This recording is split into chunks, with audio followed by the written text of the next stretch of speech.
Yeah, bruv, the game ain't hard when you got the Trump card. It's all rigged and I'm calling more games than Bob Uecker. Changing the outcomes like Duke Nukem to a new future.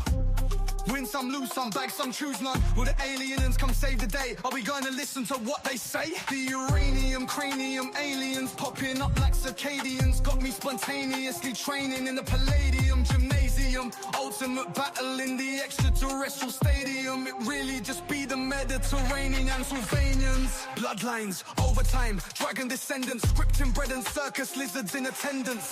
Serpent queens, breaking dreams, dragging me down.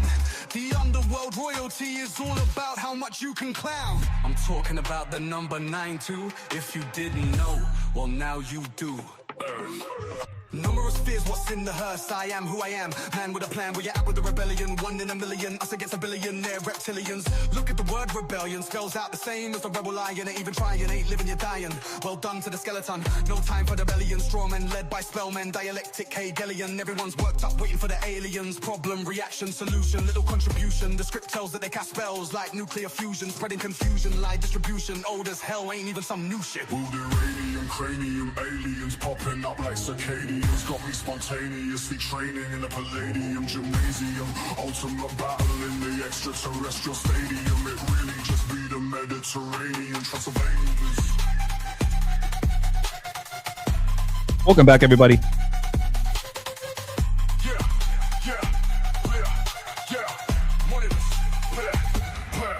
The uranium, cranium, aliens popping up like circadians. Got me spontaneously training in the Palladium gymnasium. Ultimate battle in the extraterrestrial stadium. It really just be the Mediterranean Transylvanians.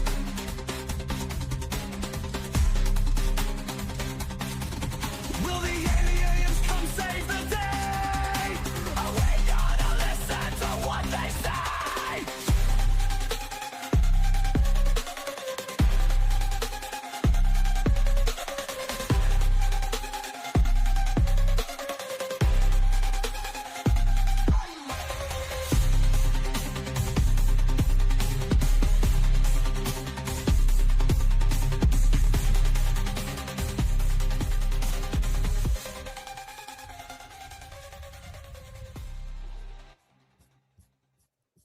Welcome back, ballers, to the best night of the week, to another episode of Eye to Eye with AJ, Rambo, and Cody. And once again, another very familiar face, Myron Davis, in the house as well, to kick things off for us. How you guys doing, everybody? Can you hear me okay? I can hear you. Yes, sir. Fantastic. I can hear you. I can hear you as well. Cody, I saw you were able to get in with the link. How you doing, man?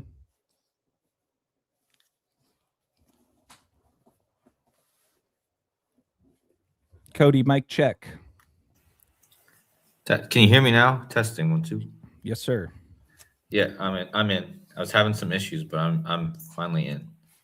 No worries, man. No worries. We did a quick little pre-call on the back end. Myron has some exciting slides for us today. Rambo always come with guns loaded, ready to really hit it hard with a lot of the things going on in the news lately. And obviously, we had the college basketball championship. It was a bummer for my Wildcats. So for those like Myron checking in on me, I'll be okay.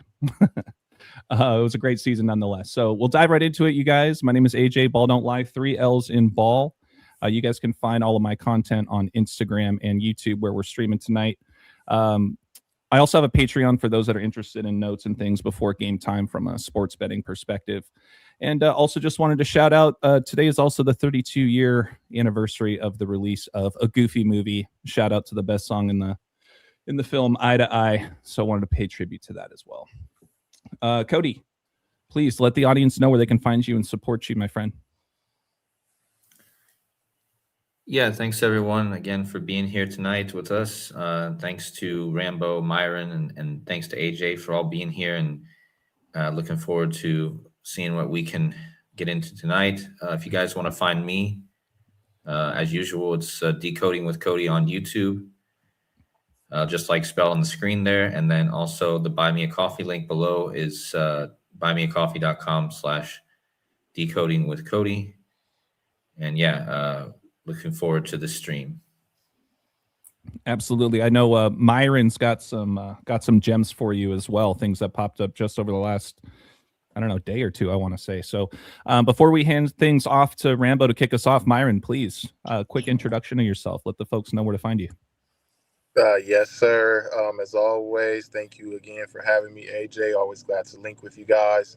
Instagram is He Got Game. The E's are 3s, 2 T's, and then the underscore at the end. All of my work you can find there, either on my stories or my highlights or my posts. Been getting a lot of support from the streams and the viewers, so I appreciate you guys. Thanks for having me. We appreciate you, Myron. Thanks so much again for joining, man. Really appreciate it. Rambo, please, you have the floor.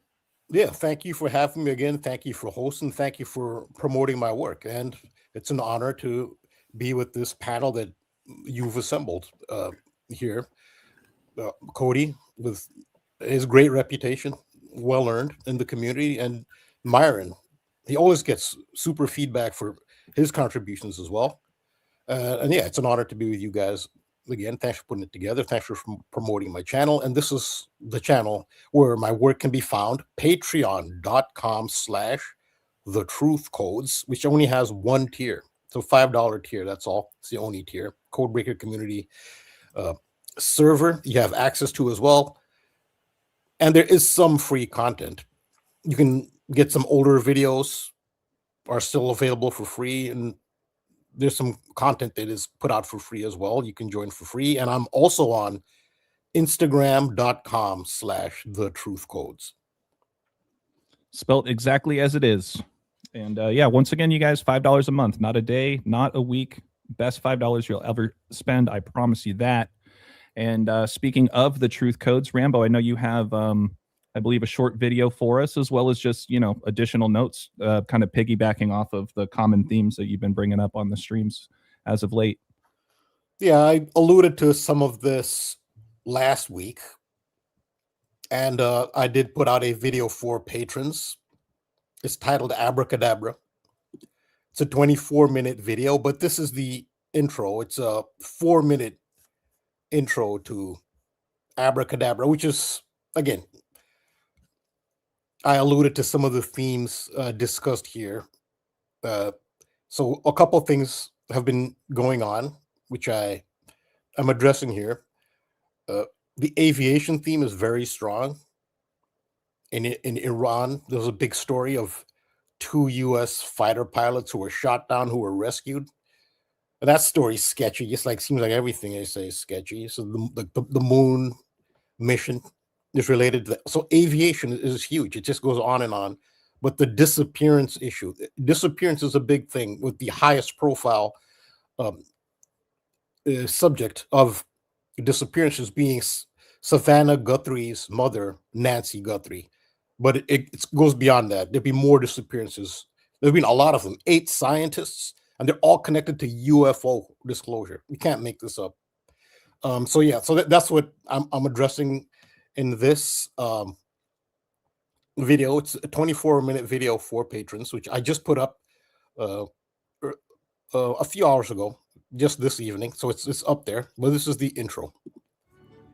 Decoders of world events and the human condition always look forward to deciphering the cover of The Economist magazine's year preview issue. In retrospect, however, few The Economist covers have proven to be prophetic about the events of the upcoming year. The 2026 cover is exceptional for the prominent images of missiles and rockets that clearly dominate news events in 2026, as the United States and Israel barrage primarily Iran with missiles, and Iran retaliates against Israel and some of its allies in the region, and NASA brings its moon missions back into the world's headlines with the launch of the Artemis 2 mission. The topic of flight in general has been coded into multiple facets of life in recent years, which does connect to the rocket theme. Another phenomenon in the United States in 2026 is disappearances of high-profile individuals, primarily Nancy Guthrie, the mother of celebrity anchorwoman and reporter Savannah Guthrie.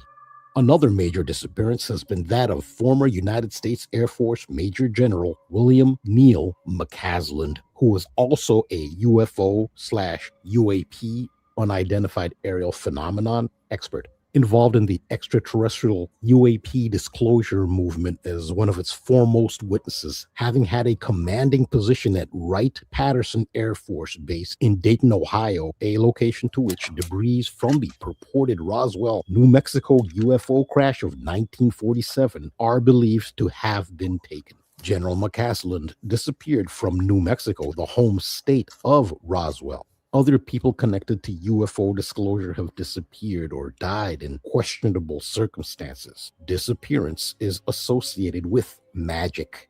A typical magician's performance includes a disappearing act. Where do magic, rockets, and aerial craft come together? With Jack Parsons, a literal ceremonial magician who was also one of the greatest pioneers of rocketry, after whom JPL, Jet Propulsion Labs of NASA, is unofficially named Jack Parsons Labs. Parsons is a co-founder of JPL, Abracadabra, the vivid verbal signal of disappearance. Parsons was famously condemned for trying to, who knows if he succeeded in, creating an Antichrist moonchild. The moon is an indispensable element of power in ritual magic. This is as Peter Thiel does an Antichrist speech tour of the Vatican in 2026. It was Aleister Crowley who condemned Parsons in a letter dated for the very day of the birth of Donald J. Trump under a blood moon, June 14th, 1946. It is on Crowley's tarot deck that we see that magic word Abracadabra at the top of the Chariot card in serpentine lettering.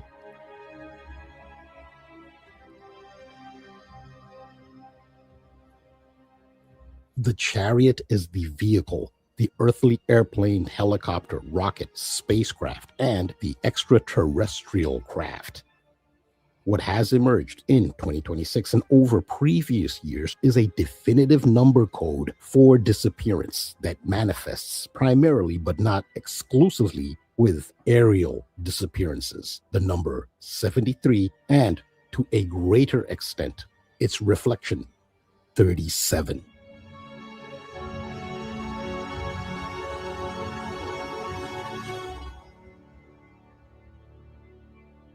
I appreciate that there's a community that wants to go down the rabbit hole of UFOs. Just because it's crazy doesn't mean it's not true.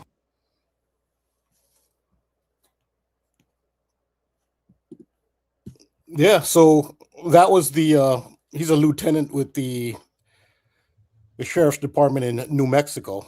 New Mexico is where it's all kicking off. This is where Roswell is, New Mexico. Most of the scientists disappearing are in New Mexico. And it's a lot of disappearances that's where they're from. And yeah, they're throwing it out there themselves. He says, yeah, it sounds crazy, but yeah, just because it sounds that way, it's not. So yeah, it remains a mystery. McCaskill is still has not been found.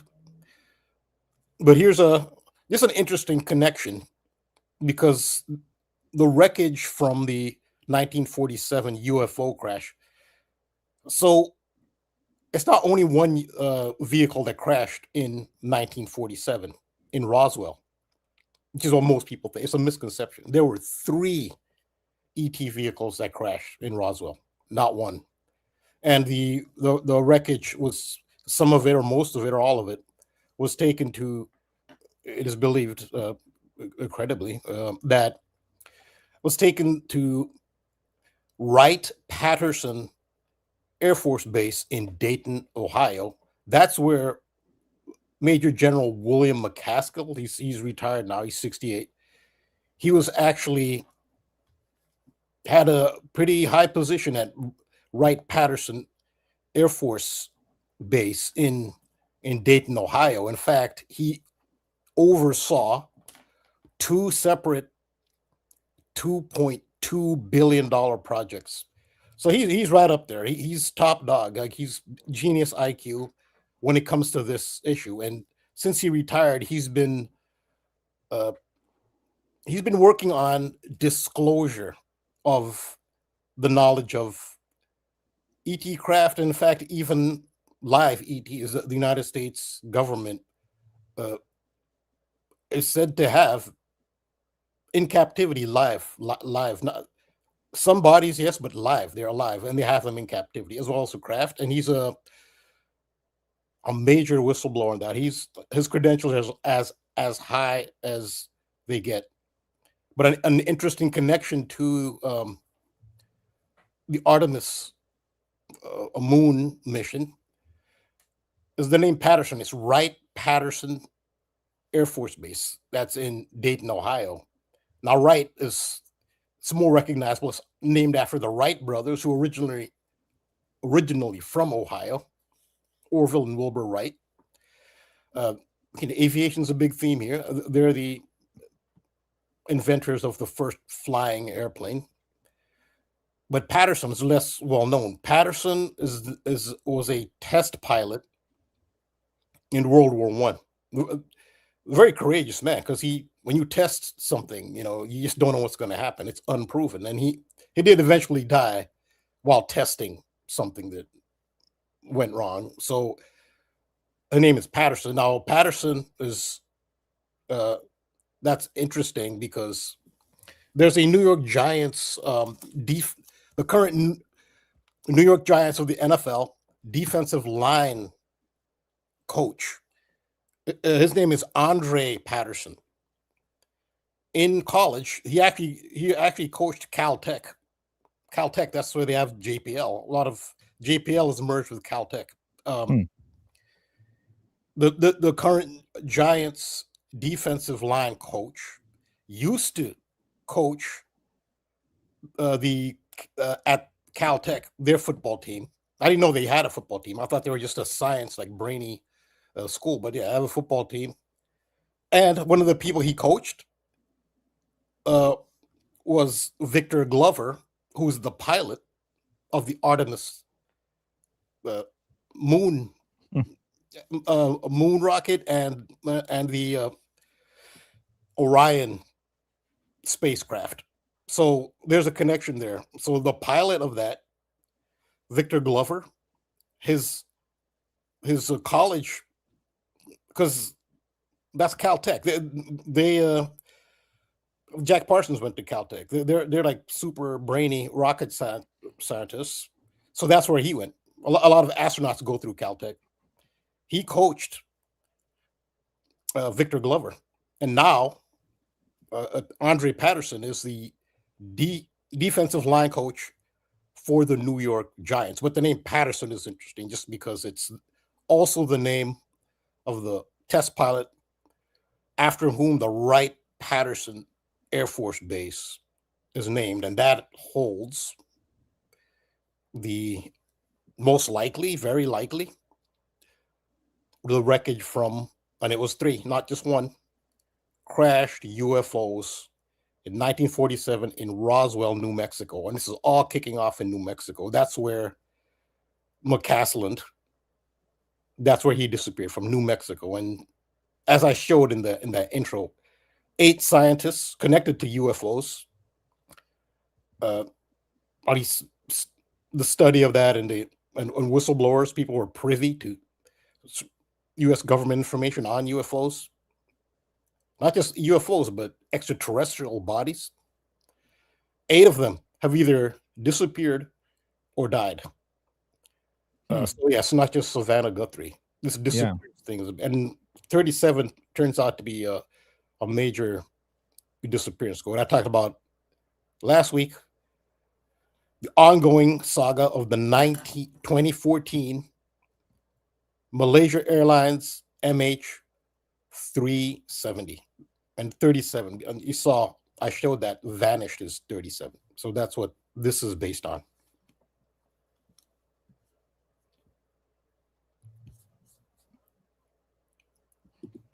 Kodi, Myron, was there anything else you guys wanted to add to that?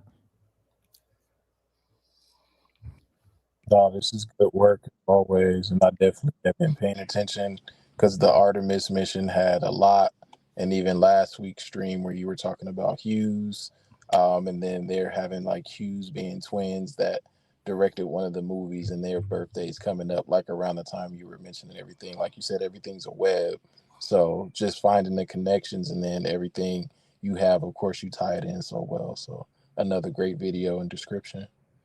Yeah, thanks. I saw how you did mention the Hughes brothers. Also, I've been mentioning Jack Hughes. He's the big hero of the United States hockey team. He's the big man of the hour in hockey. Jack Hughes met with the president, MAGA hat, everything. Yeah.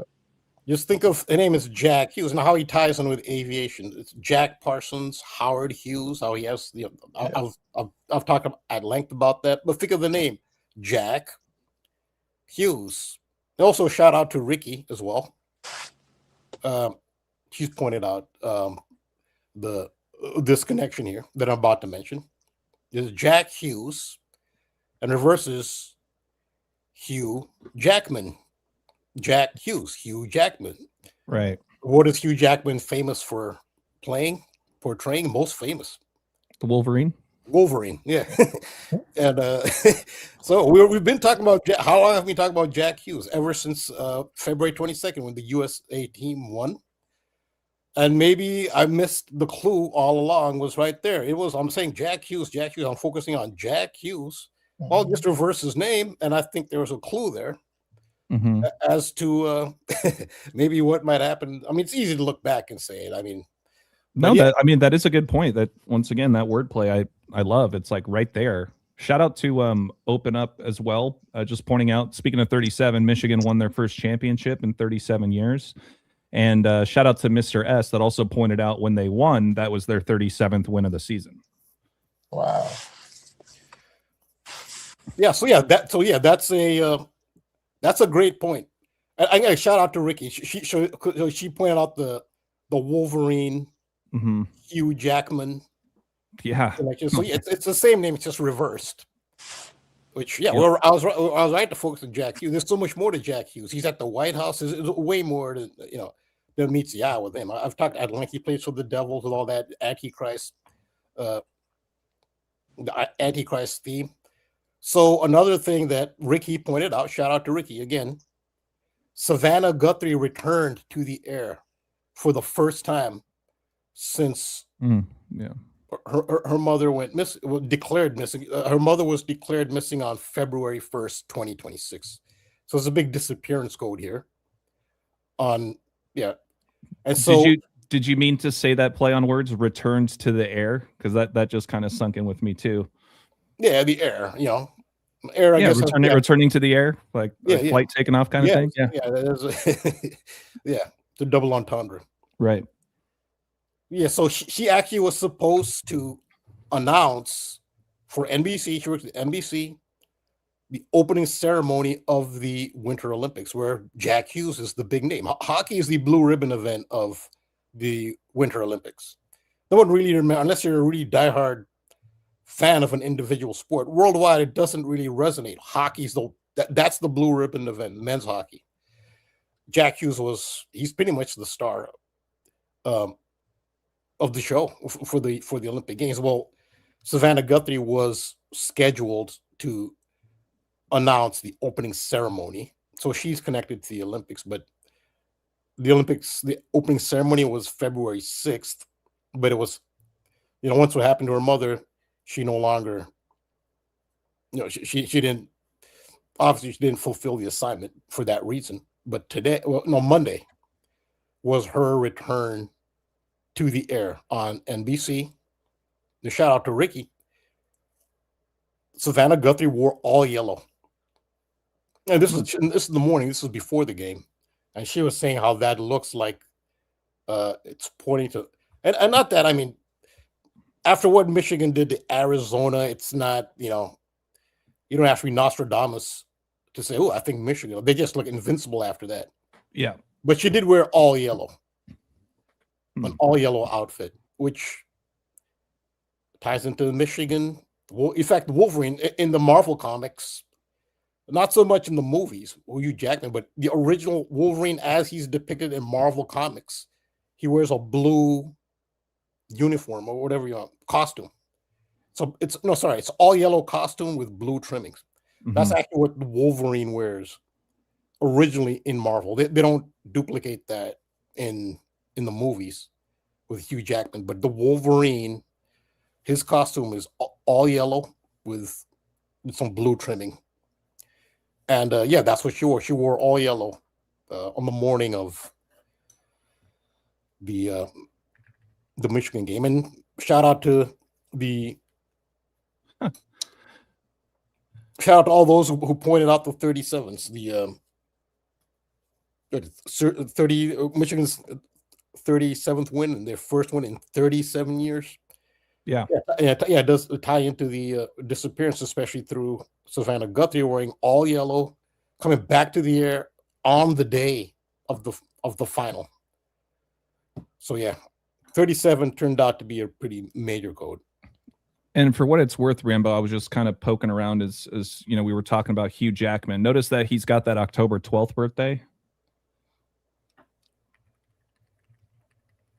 Just like Aleister Crowley. Oh, Crowley. Okay, that's a great observation. Yeah, I mean, especially just with everything that you've tied in with Jack Hughes, Jack Parsons, Crowley. You know, well, now you got Hugh Jackman with the same birthday as Aleister Crowley. So yeah, and he was. They called him the Beast 666. Which even he pointed out he kind of liked the notoriety, and even he said that's not about Satan, but they consider him the wickedest man in the world, which he actually liked that for his own publicity. The Beast 666 actually refers to the sun, which, but again, you see that it's still the symbolism when you think of 666, the Beast. You think of Jack Parsons, and this is generally accepted. He, whether he succeeded or not, intended to usher in the Antichrist. Now, the way he describes the Antichrist, Parsons himself, makes it sound like, no, Antichrist is great. You know, but Crowley himself condemned Parsons, say this dude is way out there, even by Crowley. How far out there do you have to be to freak out Aleister Crowley? Because Crowley, you didn't think anything could really freak him out. Well, Parsons did, and he condemned. So it's not just, you know, people who don't understand magic or normies or, you know, religious fundamentalists. No, one of the major magicians of all time, who's into some pretty out there stuff, he condemned Parsons. So you can see how Jack Hughes plays for the New Jersey Devils. It's all along with the devil theme. Trump has a lot of the devil symbolism. They did the Devil's Advocate movie in Trump's penthouse, and it was actually a reference to Donald Trump. So I think it's interesting too that, you know, he's 57 years old right now, Hugh Jackman. Right. So he'll be 58 in October. But I just say that because that's a big moon number too, right? Yeah. You know, so it's almost kind of going back. I mean, tomorrow will be the 2-year anniversary of the eclipse. It's crazy to think that was that long ago. But, you know, Hugh Jackman, the Wolverine, Howl at the Moon 57. He's 57 years old, especially with Moonchild and everything else you were talking about. I just wanted to point that out, especially since Hugh Jackman and Aleister Crowley have the same birthday. Could you look up Wolverine from Marvel Comics just to see his his outfit? You see, it's not yellow. Those are Michigan colors. Yep. They don't do that in the movie, so I don't know why. Just make it as accurate as possible. But you see Wolverine. There's this all yellow, and Savannah Guthrie. I don't know if you want to look up Savannah Guthrie returned to NBC on this is Monday, April 6th. Yeah, there you go. Yeah, in all yellow on the day of the Wolverine game, winning the championship. Yep. And they even got that yellow flower right behind her. They got like the flower yellow matching up with her dress. Crazy. Cody, I know I see that you were kind of poking at some stuff on the back end. Myron, Cody, anything else you guys wanted to add, I guess, with kind of these moon themes and Jack Parsons, Jack Hughes, Hugh Jackman, Wolverines?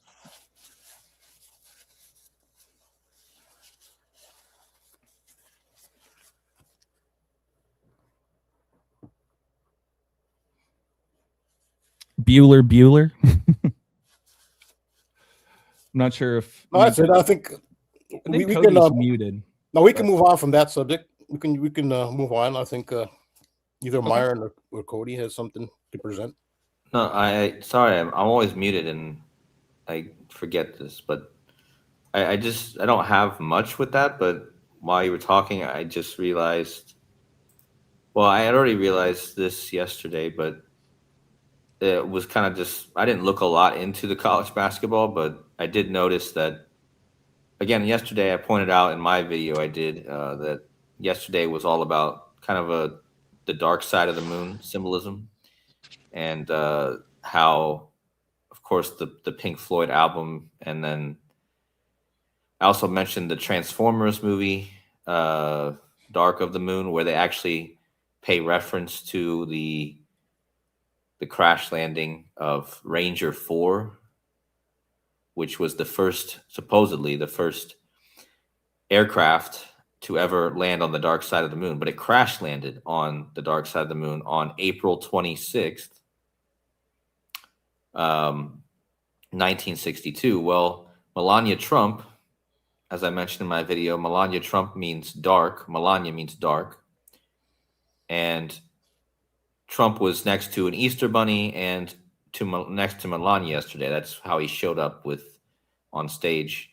So I pointed out that I think that's symbolism for the near side of the moon being the moon rabbit, which is on the near side of the moon, which is dark markings, which goes back to Donnie Darko. And then also I pointed out that Melania Trump, being on his right side, represents the dark side of the moon yesterday, as the astronauts were exploring the dark side of the moon, or seeing the dark side of the moon supposedly with the human eyes for the first time. So I had pointed out that, I did that before I saw, before Michigan won, I did that decode. And it's interesting that Michigan Wolverines is essentially almost a perfect gematria to these, because this is known as the far side of the moon or the dark side of the moon. It's called either one. And it just so happens that Michigan Wolverines has overlap with both of those, not just one of the. Again, you can say that they say this both ways, so it has overlaps with both. You got to think that Ranger ship that you mentioned that crashed on the dark side of the moon back in the 60s, the timing with us now going back around the moon the same time that Walker Texas Ranger passes, you got to think maybe there's some kind of tribute to that too. Right. Walker, kind of like moonwalk, right? I know there were other folks in the community have done a lot with the Michael Jackson connection, the moonwalker, right? Yeah, and like, I just don't think it was a coincidence that it seemed like they were paying tribute to the dark side of the moon, and then Michigan Wolverines win, and then has all this overlap in gematria. Also, I just threw this in here as we were talking because I realized that Jack Parsons' full name does also have a one cipher overlap with Michigan Wolverines and the dark side of the moon. And again, Melania Trump, meaning dark. I've mentioned this actually way back, but I really do think that's what she represents. And even if you type in, remember the Seahawks, the other championship this year, they won because they had a defense called the dark side. And if you type in dark side, it just so happens to equal Melania's birthday, 4/26. And again, not only that, but this Ranger 4 landed on the dark side of the moon on that date also, 4/26. Also, what's interesting is if you take the way that Pink Floyd spells their album, The Dark Side of the Moon, it just happens to equal 4/26. So I think it's an undeniable code that this date, 4/26, and Melania Trump is a huge reference to the dark side of the moon. Of course, this inauguration that she just had, she wore a dark attire, which was very different from her first inauguration in 2017, where she wore a light blue attire, a more light not so. It was definitely a big change from her attires from the first inauguration to the second. And she wore even a very weird hat and just very dark. So dark side of the moon. It's funny you say that too, Cody, because I don't know if you saw any of the championship game, but Michigan specifically was wearing their very dark navy blue jerseys as well. Yeah. Yeah. They almost look black. That's what she wore. She wore a dark blue attire. So it almost looked black, but I think it was a dark blue. Yeah. And this kind of goes in with the female code of the female president, because Michigan actually equals Joe Biden and female president Kamala Devi Harris. I've done decodes before on Kamala being connected to the moon. India's moon landing a few years ago, she was super synced up with that. And I don't know. There's still a Kamala Harris code going on here. I don't know if she ends up getting a chance to go back in, but I do see that every once in a while. I see her code pop up, and if you type in, I think President Kamala Harris or something, or Kamala Devi Harris, it does equal Michigan Wolverines. And in one cipher, I guess, 280. But also, I've always considered Michigan a kind of a symbol for the female leaders, because they have a female governor, and Kamala Harris went there a few times during her. I remember specifically when she was running, she would go there and hang out with Gretchen Whitmer often. And another thing that brings that together is the one female on the current on the supposed space mission is a female from where? Michigan. So she is the one female on the craft is from Michigan. And again, governor of Michigan, Kamala Harris often went there. So I think there really is a female kind of leader, at least. I mean, maybe it doesn't come. I mean, I think eventually we do get a female president. I mean, I don't know. I mean, a lot of people think Trump is the last president, but a lot of people think Trump could actually be a female. I don't know. There's a lot of speculation, but, or at least representing a female, you know, I mean, at least he represents that female. I don't know. There's some weird things going on with that, but that's what I kind of wanted to point out with what I saw with the Michigan Wolverines and the female stuff and the dark side of the moon. And another interesting thing I've been doing lately is I've been looking into the show Smallville. And you guys remember when what's his name, Brad Arnold, died of Three Doors Down? And their song Kryptonite, right? Very famous line from that movie. In the first verse of the song is, "I watched the world float to the dark side of the moon." And of course, the song's called Kryptonite. But what's interesting is, after he died, I started looking into the Superman riddle. I never did a video about it, but I started remembering the show I watched as a kid, Smallville. And Smallville has the actor who plays Superman is Tom Welling. And Tom Welling is born on April 26th, which again is the same day that this Ranger 4 landed on the moon, or crash landed on the moon. In the Transformers movie, Dark of the Moon, they actually use the crash landing of the Ranger 4, but they change it to the arc. It actually ends up being the arc of the Decepticons that lands on the dark side of the moon. So, and then they end up using that storyline to basically say that the moon landing was a hoax. It was actually a hoax for John F. Kennedy actually used the moon landing to get humans on the moon to actually investigate the landing of the Decepticons' arc on the moon. So that's kind of all I got for now on that, but there is a riddle going on here. There's a Superman riddle, and I'm going to have a video in the next couple of weeks about this Smallville show. It turns out that the mascot in the show also is the Crows, their mascot, and that actually ties into everything, a lot of what that's been going on lately too, with Crowley and Brandon Lee connection with Chuck Norris and Bruce Lee and the Crows over Israel last week or so, or 2 weeks ago. But yeah, that's all I got for now, I guess. I'll let Myron get in. I know he has some stuff to share also. Yeah, if I can just say one thing, it got my brain spinning about when we think about Jack Hughes, Jack Parsons, and all of this talk about the moon. Myron, you might know where my head was going with this one. Chandler Parsons. Well, that was definitely one of them. I was thinking more of a movie that came out in 2008 with Will Ferrell. Semi-Pro. Oh my gosh! Yeah. What was his character's name? Jackie Moon. Yep. So you got Jack and Moon right in there, and sure enough, Rambo. I just pulled up the release date of Semi-Pro. It came out February 29th in 2008, which was a leap year. But if you measure like, the championship game this year back to February 28th, since there wasn't a 29th, that's 37 days. So now we're going back to Rambo's 37 connections, just with the moon and Jack, and like these same things keep popping up, even with the movie like Semi-Pro. So yeah, so 37 comes from the word vanished in the Pythagorean cipher of gematria.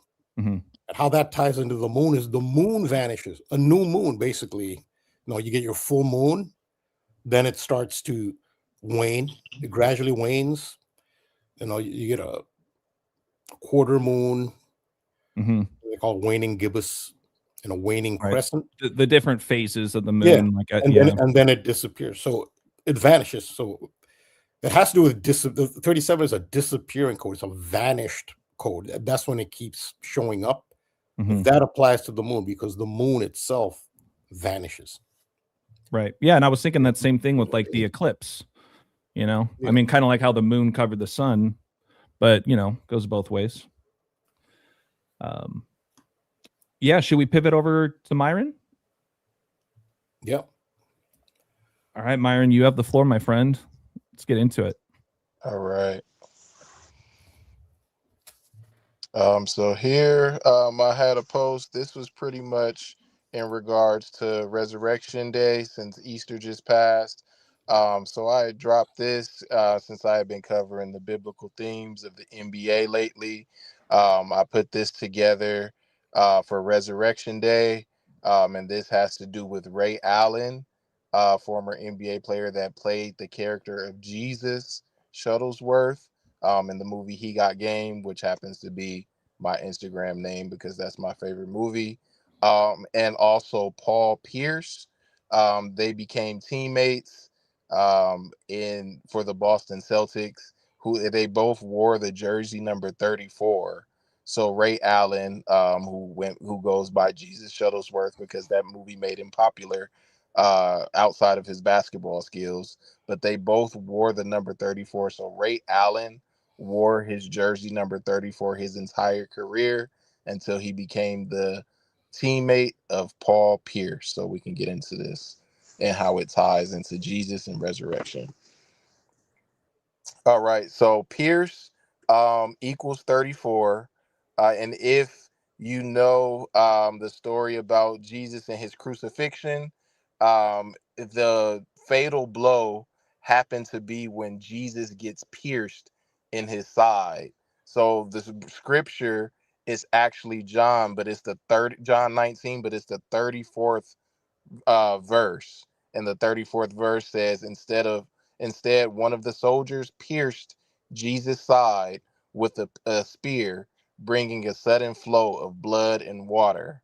So I thought that was a perfect alignment with the 34 there, and Pierce equaling 34, and him becoming teammates with Ray Allen, who played the character Jesus. You can see both of them here because they did win a championship together. And then once Ray Allen left, he went back to jersey number 34. But here, essentially, you see Ray Allen, aka Jesus, and Paul Pierce side by side. And then I put the image of Jesus being pierced by his side. And if you know and follow Paul Pierce's career, he had sort of like a crucifixion incident This picture was the NBA Finals, kind of like a resurrection moment where Paul Pierce goes down. Everybody thought he had like a serious injury, and then he returns shortly after, and eventually wins the championship alongside with Ray Allen, aka Jesus, and is embraced by the audience. And Paul also is known for preaching the gospel of Jesus, the Apostle Paul. So even Paul Pierce's first name aligns with the biblical themes of Paul Pierce, Jesus being pierced in his side, in the 34th verse of John 19 as well. This was like a WWE moment, dude. Oh yeah. Oh yeah. They had like the entire roster get up to carry him off the Yeah. court. He's crying, screaming. Saying he heard a pop in his knee and all kind of things. And He's like crying. They put him in a wheelchair, carrying him to his tomb. Yeah, as he's like sobbing, and then what? Yeah. 45 seconds later, all of a sudden he comes skipping out like Jiminy Cricket. Just it starts hitting threes and everything, Yeah. like nothing happened. That was wild, dude. Hold on, there was another slide up here. I mean, you already touched on this, really. The Apostle Paul, preaching the gospel of Jesus, and Paul Pierce becoming teammates of Ray Allen, aka Jesus Shuttlesworth. Yep. Okay.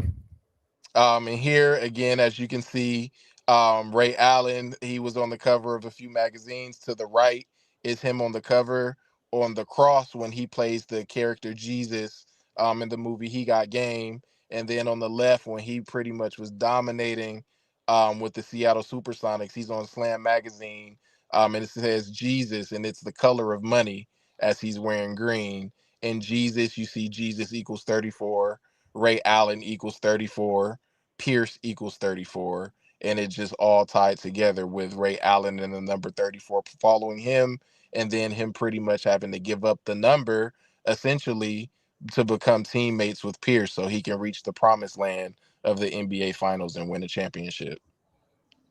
Yeah, wasn't that Ray's first championship? Oh, yep, him and Paul Pierce, because Paul Pierce just he Garnett. And Garnett, the big three joined each other. That's right.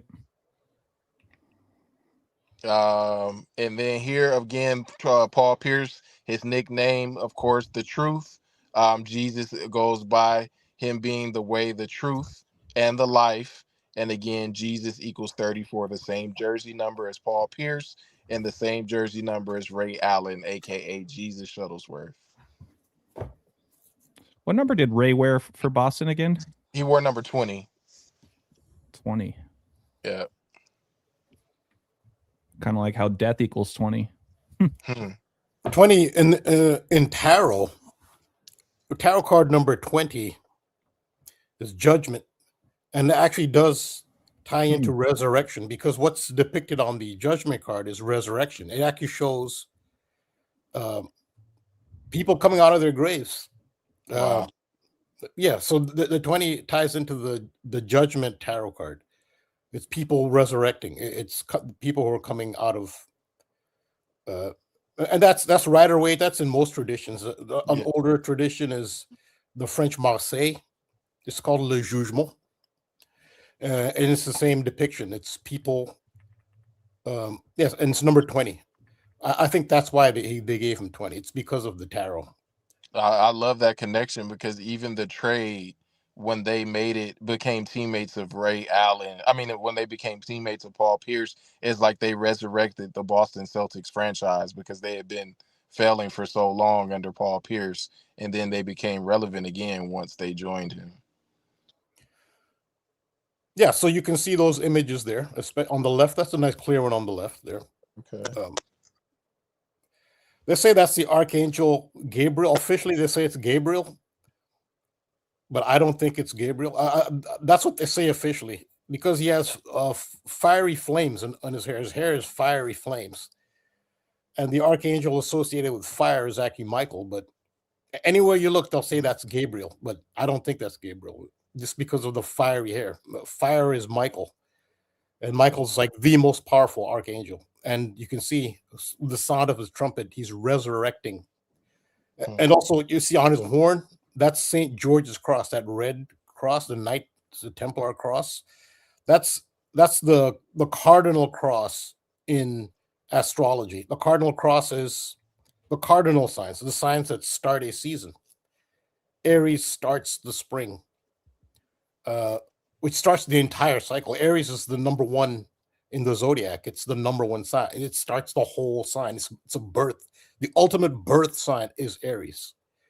And it's also rebirth. And then Cancer is the summer solstice. Libra is the autumnal equinox. And then Capricorn is the winter solstice. And then back to Aries is the rebirth. That's what that cross is. That's the cardinal cross. Okay. So that's what this card is about, rebirth. You can just look at the image there. It's about rebirth. So, and it's card number 20. That's why they gave him. That's why they gave Ray Allen number 20. Nice. Yep, and time, right? Time is 20 as well, big number. But yeah, no, that's very fitting. I'm glad I asked about what number did Ray Allen wear when he sacrificed his number 34. Yep. Yeah. Good thing you asked. Yeah, absolutely. Yeah, it's very relevant. Yeah. Myron, we're not done yet. We have a little bit more here with that shooting with Offset and the rockets and all that kind of stuff. Can I add it? Of course. I added. So I responded to Myron on Instagram. I gave him a couple of contributions. So yeah. So while we're still on this decode, I want to say real quick. Yeah. So this is about I just talked about the cardinal cross and the resurrection. It's about the resurrection of the sun, the return of the sun in spring. That's why Easter is in spring. At the time, the sun is returning. And in ancient Egypt, there were two sun gods. It was Horus and Ra. So Ra was the adult sun at the summer solstice, and Horus was the resurrected sun in spring. But the adult sun was Ra. Also pronounced Ray, like the rays of the sun, like Ray Allen. So Ra could be R-A or it could be R-E. When you transliterate the language of ancient Egypt to English or any other modern language, they actually left vowels optional. You can kind of fit in any vowel. They use consonants. So R-A and R-E is the same thing. So the rays of the sun. The sun god was called Ra or Ray. That's what the name Ray Allen. It's a sun reference. So he's quoted with the sun on so many levels. His name Ray means sun. Think of the rays of the sun, and his initials. I pointed this out to Myron. His initials Ray Allen, R-A, is Ra.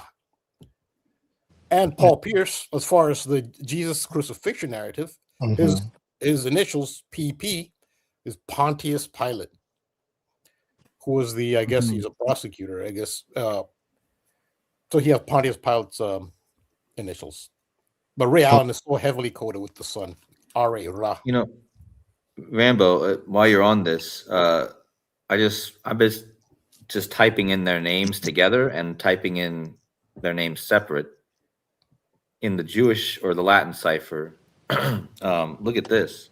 Paul Pierce equals the sun. Wow. And if you combine their names, it equals revelation, which again, this is a cipher where you don't get matches easily. So this has to mean something when both their names together equals revelation. Also, again, Paul Pierce equals the sun. So I guess it would be more mind-blowing if it was Ray Allen that equaled the sun, but considering what you just said, but still it has to. And this 443 is something that me and Derek have talked a lot about with the sun. There was something recently that happened with this 443, and it was like I can't remember what it was now, but it was a number that was pretty relevant to the sun. I'll have to go back in me and Derek's chat to look at that, but that's the 86 prime number as well. 443. But yeah, I just wanted to throw that in there while you were in the middle of talking about, because I was thinking the same thing when he was talking, when Myron was talking about Ray Allen. I was like, this seems like a sun thing. Yeah, so that's what he does. He pierces the sun. So that's Sagittarius. The reason Sagittarius is the arrow or spear is because that's the last sign in the fall. So at the time of Sagittarius, the sun goes to its death. So the metaphor there is that the sun gets speared. First, the scorpion stings the sun, and then Sagittarius gives the coup de grace with the spear and sends the sun to its death in the underworld. So pierce, yeah, that's a very that's the symbolism of Sagittarius at the time that the sun goes down to its death. And I want to shout out BPM here just really quick, just pointing out that, and Cody, maybe you can just punch this in. BPM says that Allen and Clock are perfect matches in basically every cipher. Kind of going back to time in 20. So Yeah. Allen and Clock.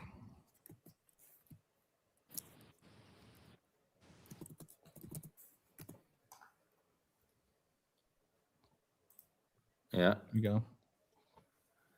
And that funny though, 17 did what was that? I don't know if I was mistaken, but wasn't that championship that they won their 17? Oh yeah, I think you're right. I mean, that was the last. Well, wait a minute. Yeah, I think so. I'd have to go back and check. That also has a couple gematria overlap with the word kill. Mm-hmm. Kind of like how your days are numbered, you know, time, father time undefeated. Yeah. Mm-hmm. So how many championships do the Celtics have now? They won them ahead of the Lakers, right? Let me check. They should be on 18, I thought. Because when Kevin Garnett was there, that was there. Remember after? Yeah, the Celtics have 18 now, and they won their last one in 2024 when they defeated Dallas. Yep. So the one with Ray Allen and then with 17.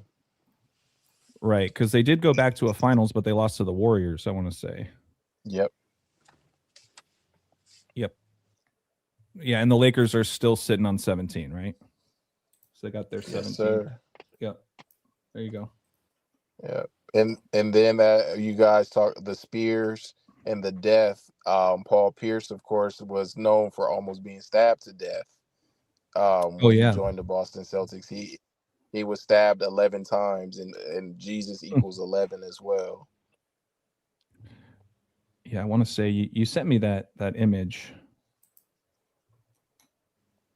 Let me get my screen back up here.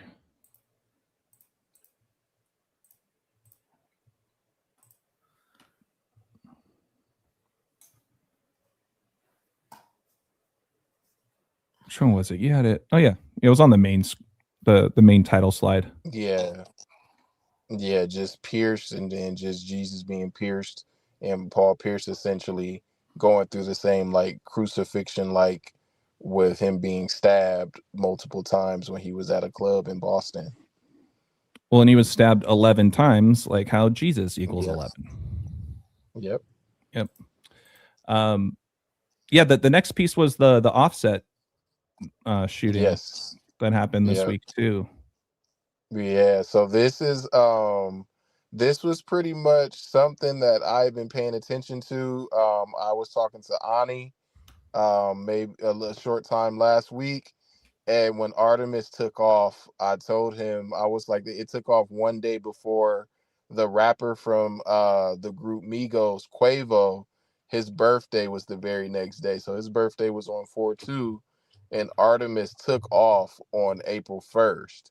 So I told him, I was saying, I feel like this has something to do with Quavo or the group, because I know the member that had already been killed was a rapper named Takeoff, and his only album was called The Last Rocket.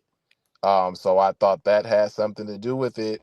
And then the news yesterday, there was a shooting with their other member Offset.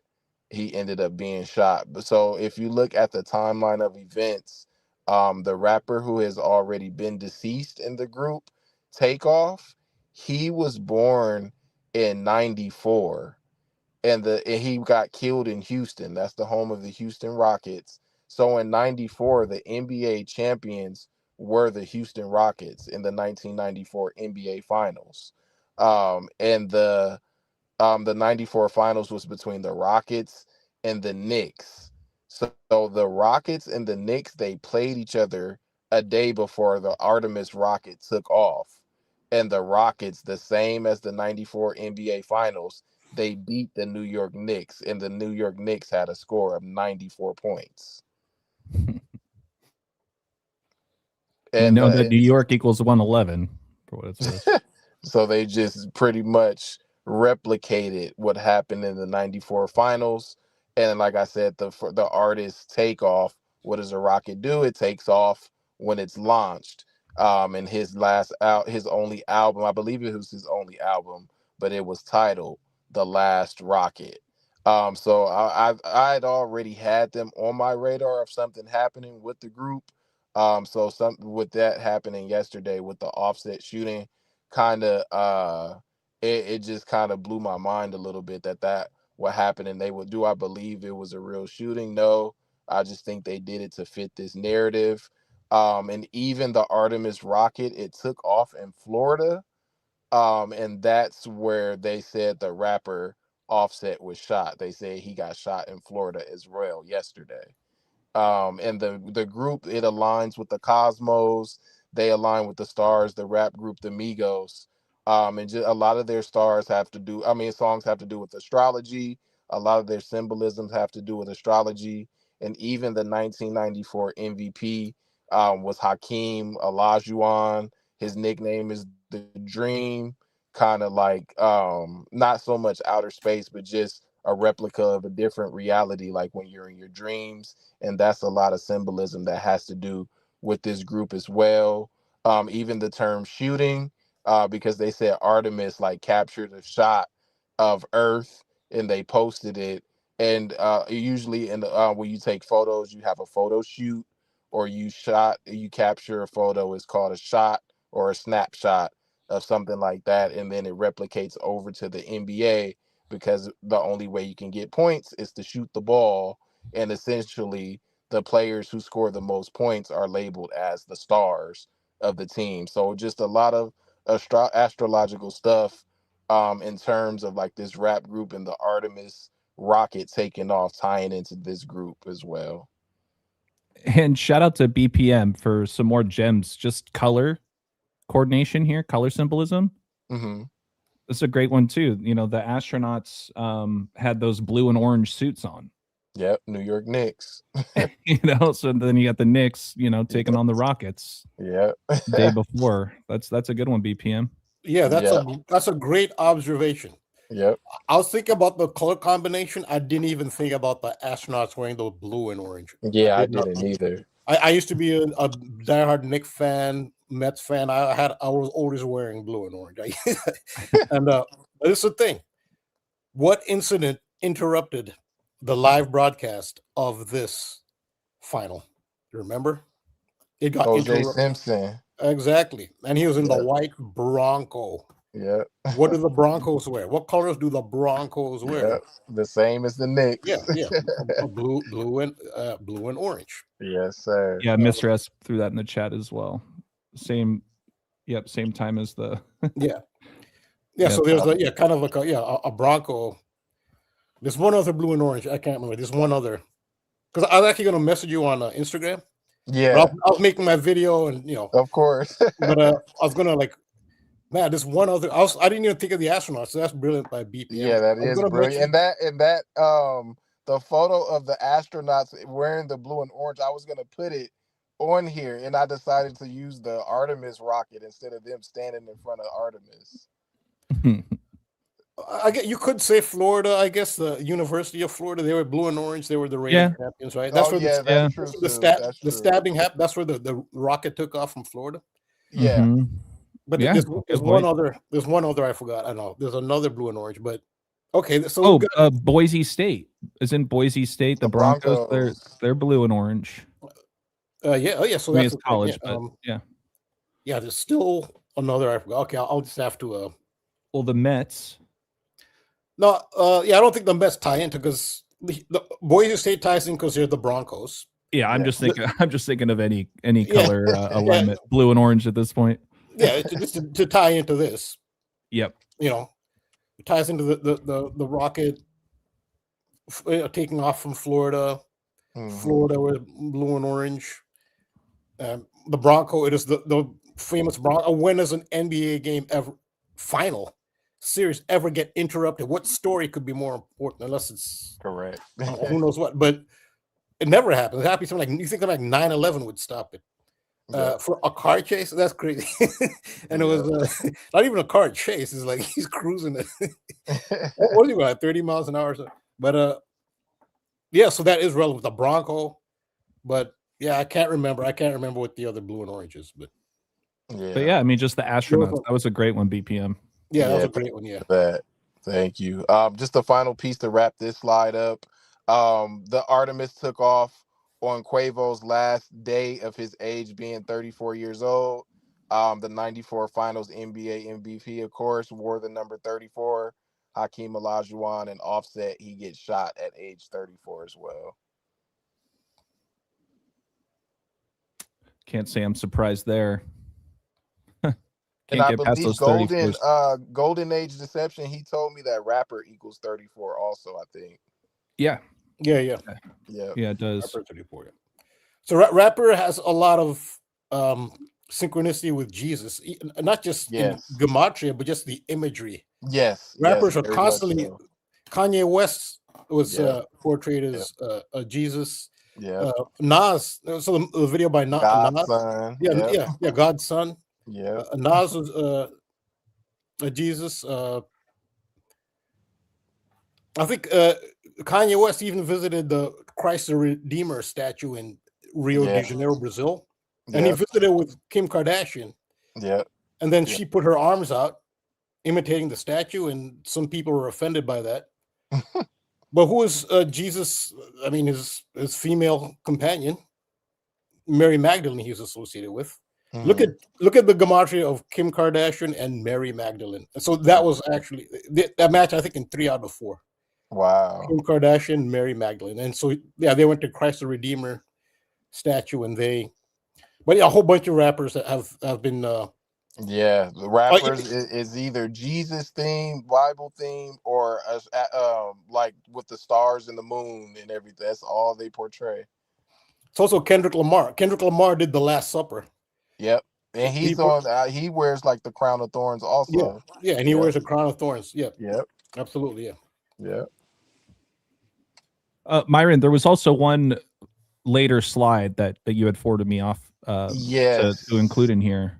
Yes, so this one, this was something I feel like I know the community has been doing, like the Golden Gate Bridge, and this is a wrestling thing, but this came to me today because the gentleman below, that's CM Punk, for those of you who don't watch wrestling, but all of his imagery and symbolism has to do with the Golden State Warriors, like the lightning bolt.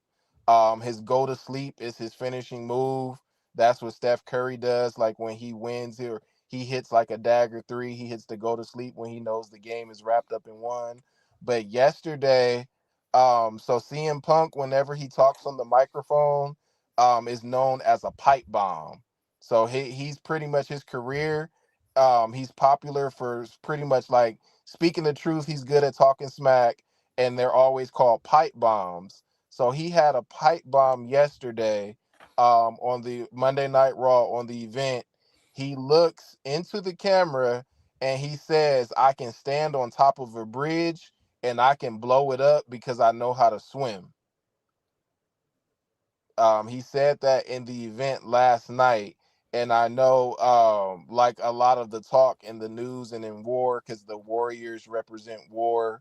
And CM Punk, he spoke about standing on top of the bridge during a time where Donald Trump is pretty much saying he's going to attack Iran and their bridges and their oil, and their power plants. So I just tied together the symbolism and seeing if anybody had anything more to add, because I'm looking at it from a symbolic perspective, as it just looks like it's in correlation with Steph Curry, and we know his home is the Golden State Warriors, where the Golden Gate Bridge is located. But I don't think it was a coincidence that this was brought up at a specific time yesterday. And it was like he grabs the camera and looks into the camera and he says, "I can gleefully stand on top of a bridge and blow it up because I know how to swim." And this is CM Punk, right? Yep. Go ahead, Cody. Yeah, I saw this and with what Myron said, his speeches are often called pipe bombs, but they don't often emphasize it like they did last night. They emphasized it last night more than they normally do, because he gives a speech every week, or usually CM Punk. Yep. He's a talker, right? He's good on the mic.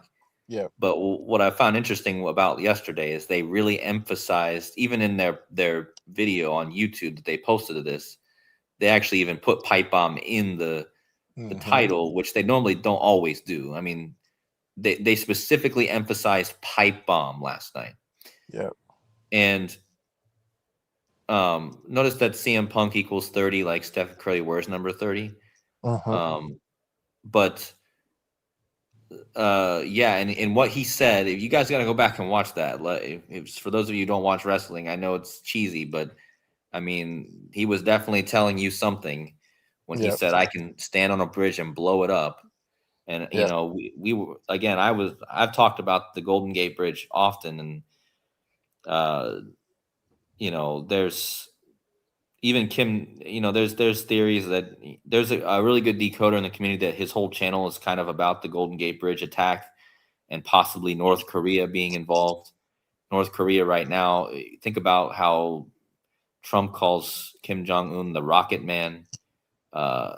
And yeah, I mean, I would not be surprised if one day North Korea is involved in an attack on the United States. They're kind of quietly sitting in the back there, but I feel like he did this in Houston at the Houston Rockets Arena. That's where they were last night. Oh, yeah, that's right. Yeah. So the week in like the '94 NBA Finals. So the week prior, the Monday Night Raw was in New York, and then a week later, yesterday, they were in Houston. Yeah, and then that makes it.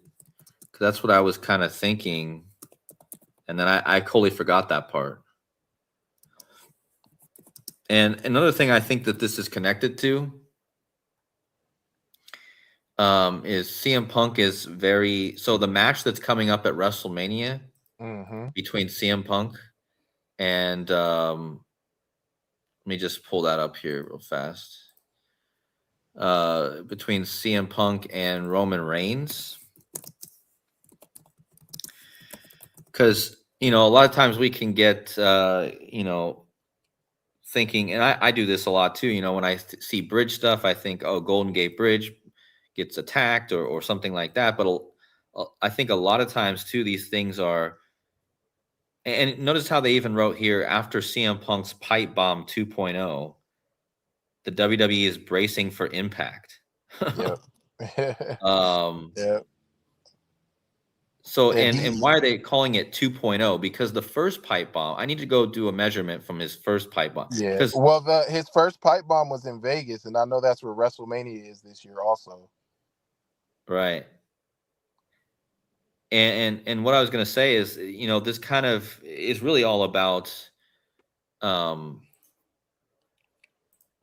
think about Roman Reigns and CM Punk from Chicago, right? Think about Pope Leo, who reigns over Rome from Chicago. So this whole match, this is going to be the headline. This is going to be the main event of the whole event, which is 2 days long. And it's not a coincidence, in my opinion, that you have these two guys, Roman Reigns and the Chicago. I mean, and CM Punk's whole character is about Chicago. So you could pretty much say that he is Chicago. Like his whole theme is that, right? Yeah. And CM Punk, interestingly enough, also born on the same day as the Back to the Future travel date. I've mentioned that before. But yeah, there's something going on here with this pipe bomb. I'll have to do a measurement from the first one, like you said, it was directed to. It actually became it's what made him a big star. I mean, let's that was years ago though. What that was in. I want to say 13, 12. Yeah. I think. Yep. Because he actually essentially told the truth, like he said what every fan wanted to say about how WWE's product was crappy and all this, and he did the same thing last night, So that's why they're calling it 2.0. Of course, he's often associated with pipe bombs, but the fact that they're labeling this one 2.0, it's on the level of the first one that really made him famous. So it's a very significant one. And the fact that he mentions blowing up a bridge, I mean, it's very significant. Right. And it's just not just a bridge, but a bridge that's over water, because he said he can swim. Right. Yeah. Now, there is a bridge. There's an important bridge in the news where there was a huge explosion. It was damaged, but it didn't come down. That's a bridge over the Panama Canal. That's a very important bridge, but there's a huge... Oh, yeah, somebody just mentioned it. There's a huge explosion right by the bridge. I just saw it as soon as it happened, so I don't know what the latest update is on it. Okay. But that will be the big bridge in the news right now. A Panama Bridge. And that blew up today or yesterday? Today. This a couple hours ago. I was still preparing some stuff for the show. I saw the story, but I didn't have time to look at it. But now you guys are talking about all this bridge blowing up symbolism. And it's the Panama Canal. Think how important the Panama Canal is to world trade. You have the Strait of Hormuz being closed. None of this is a coincidence. Somebody's trying really, really hard, and they're clearly there's not one group of elite in control who just exercise their agenda. Clearly, there's some resistance here. I see some resistance. It's not one group, a unified secret society on top. It's top down. They take orders. There's one agenda that's dictated, and it gets carried out. And then if something doesn't happen, it's because they didn't want it to happen and they were just testing. No, there is some opposition. I remember a couple of years ago, there were just food processing plants all over the United States going up in flames. It was just ridiculous. It's one after another. It's and then there were cargo ships. Remember, just ports there was gridlock at ports on the East Coast and West Coast where cargo ships were lined up. And then there's the whole lockdown. All these efforts. It seems like somebody is trying to just bring down the world economy. Attack, but something's resisting. They're not succeeding. They keep trying. They keep trying everything. They're throwing everything at it. And this is the latest. Now, okay, it's the Strait of Hormuz. Now this. I mean, come on, the Panama Canal. But that's when you guys started talking about the bridge stuff. I was like, yeah, I just saw and shout out to the viewers. Shout out Gene Splice. They clarified in the comment it did take place yesterday on 4/6, but the news is really coming out today. Okay, yeah, and that's when he made that bridge reference on Monday. Yeah, it still ties into the wrestling. Yeah, right. Yeah. Another thing, Cody, I remember when you were talking about Phillip Rivers. He joined the Colts, correct?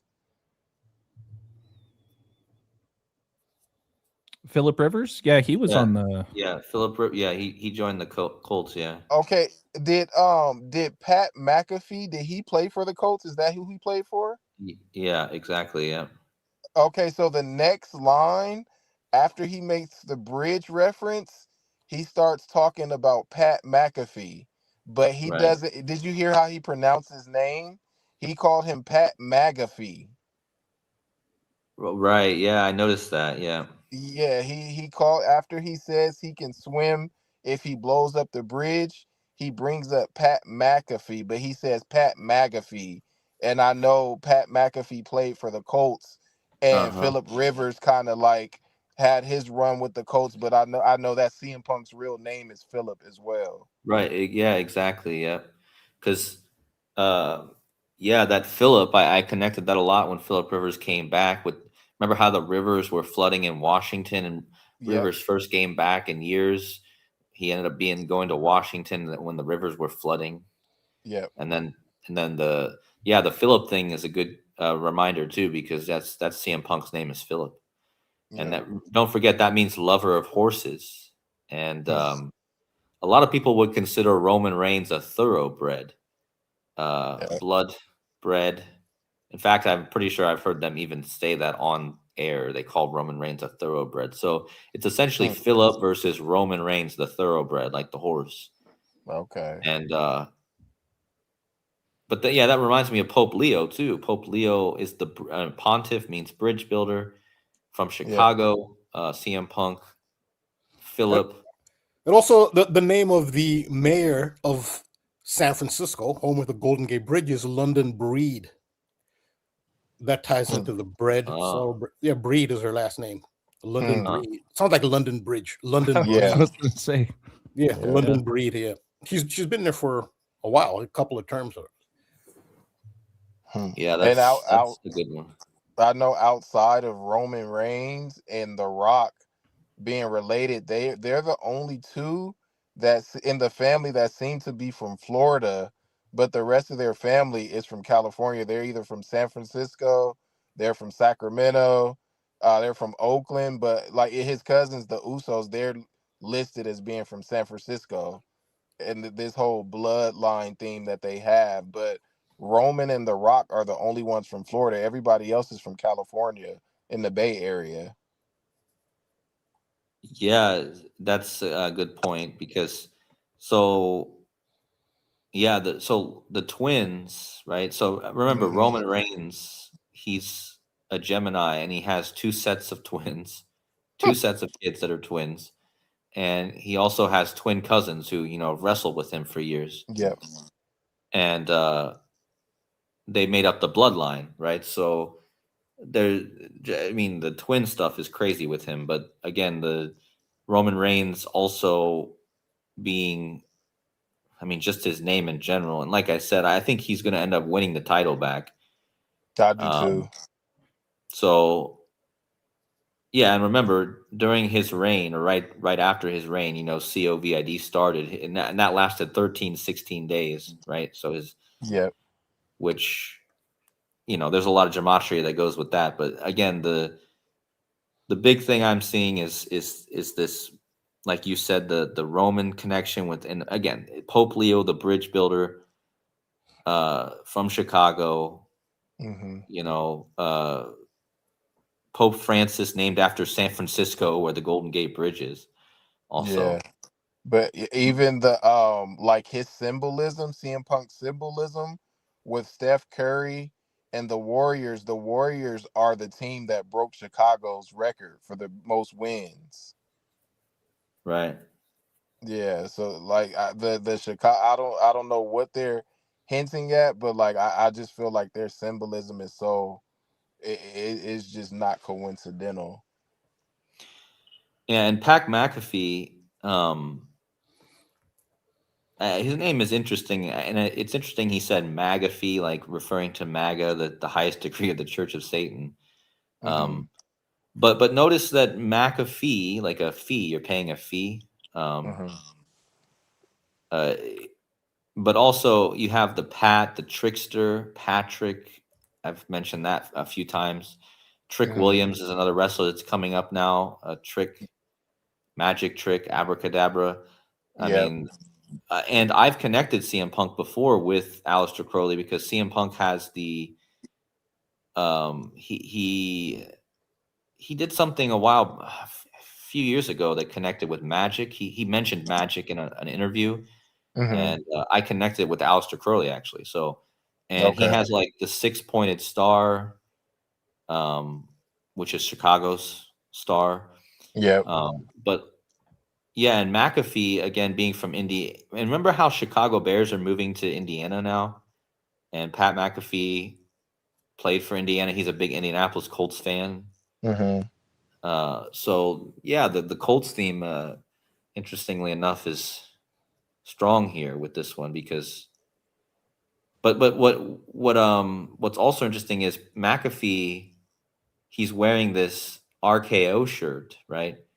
Because now he's saying that Randy Orton, who Cody Rhodes is going to be facing, the other big match at WrestleMania, is involving Pat McAfee. Yeah. And WWE is getting a lot of flack from this because they saying that they screwed up it was one of the most horrible things they've ever done in years by bringing Pat McAfee into this. Yeah. And everyone was expecting The Rock to show up or something like. But you know what's really interesting about Pat McAfee showing up instead of The Rock? I believe they have the same birthday. That's interesting. He was talking about The Rock last night also. They do. They had the same birthday. Okay. I just realized that. Pat McAfee. So everyone was because Randy Orton was on the phone for weeks with this mystery caller. Mm-hmm.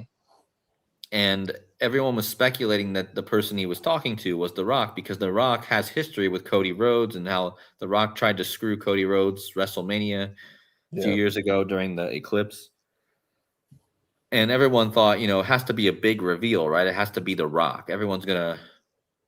They're going to bring ticket sales by bringing in The Rock to help Randy Orton, right? But no, they bring in the guy who has the same birthday as The Rock. And it's a Debbie. It was such a downer, too. Everyone was so pissed, right? Yeah, yeah.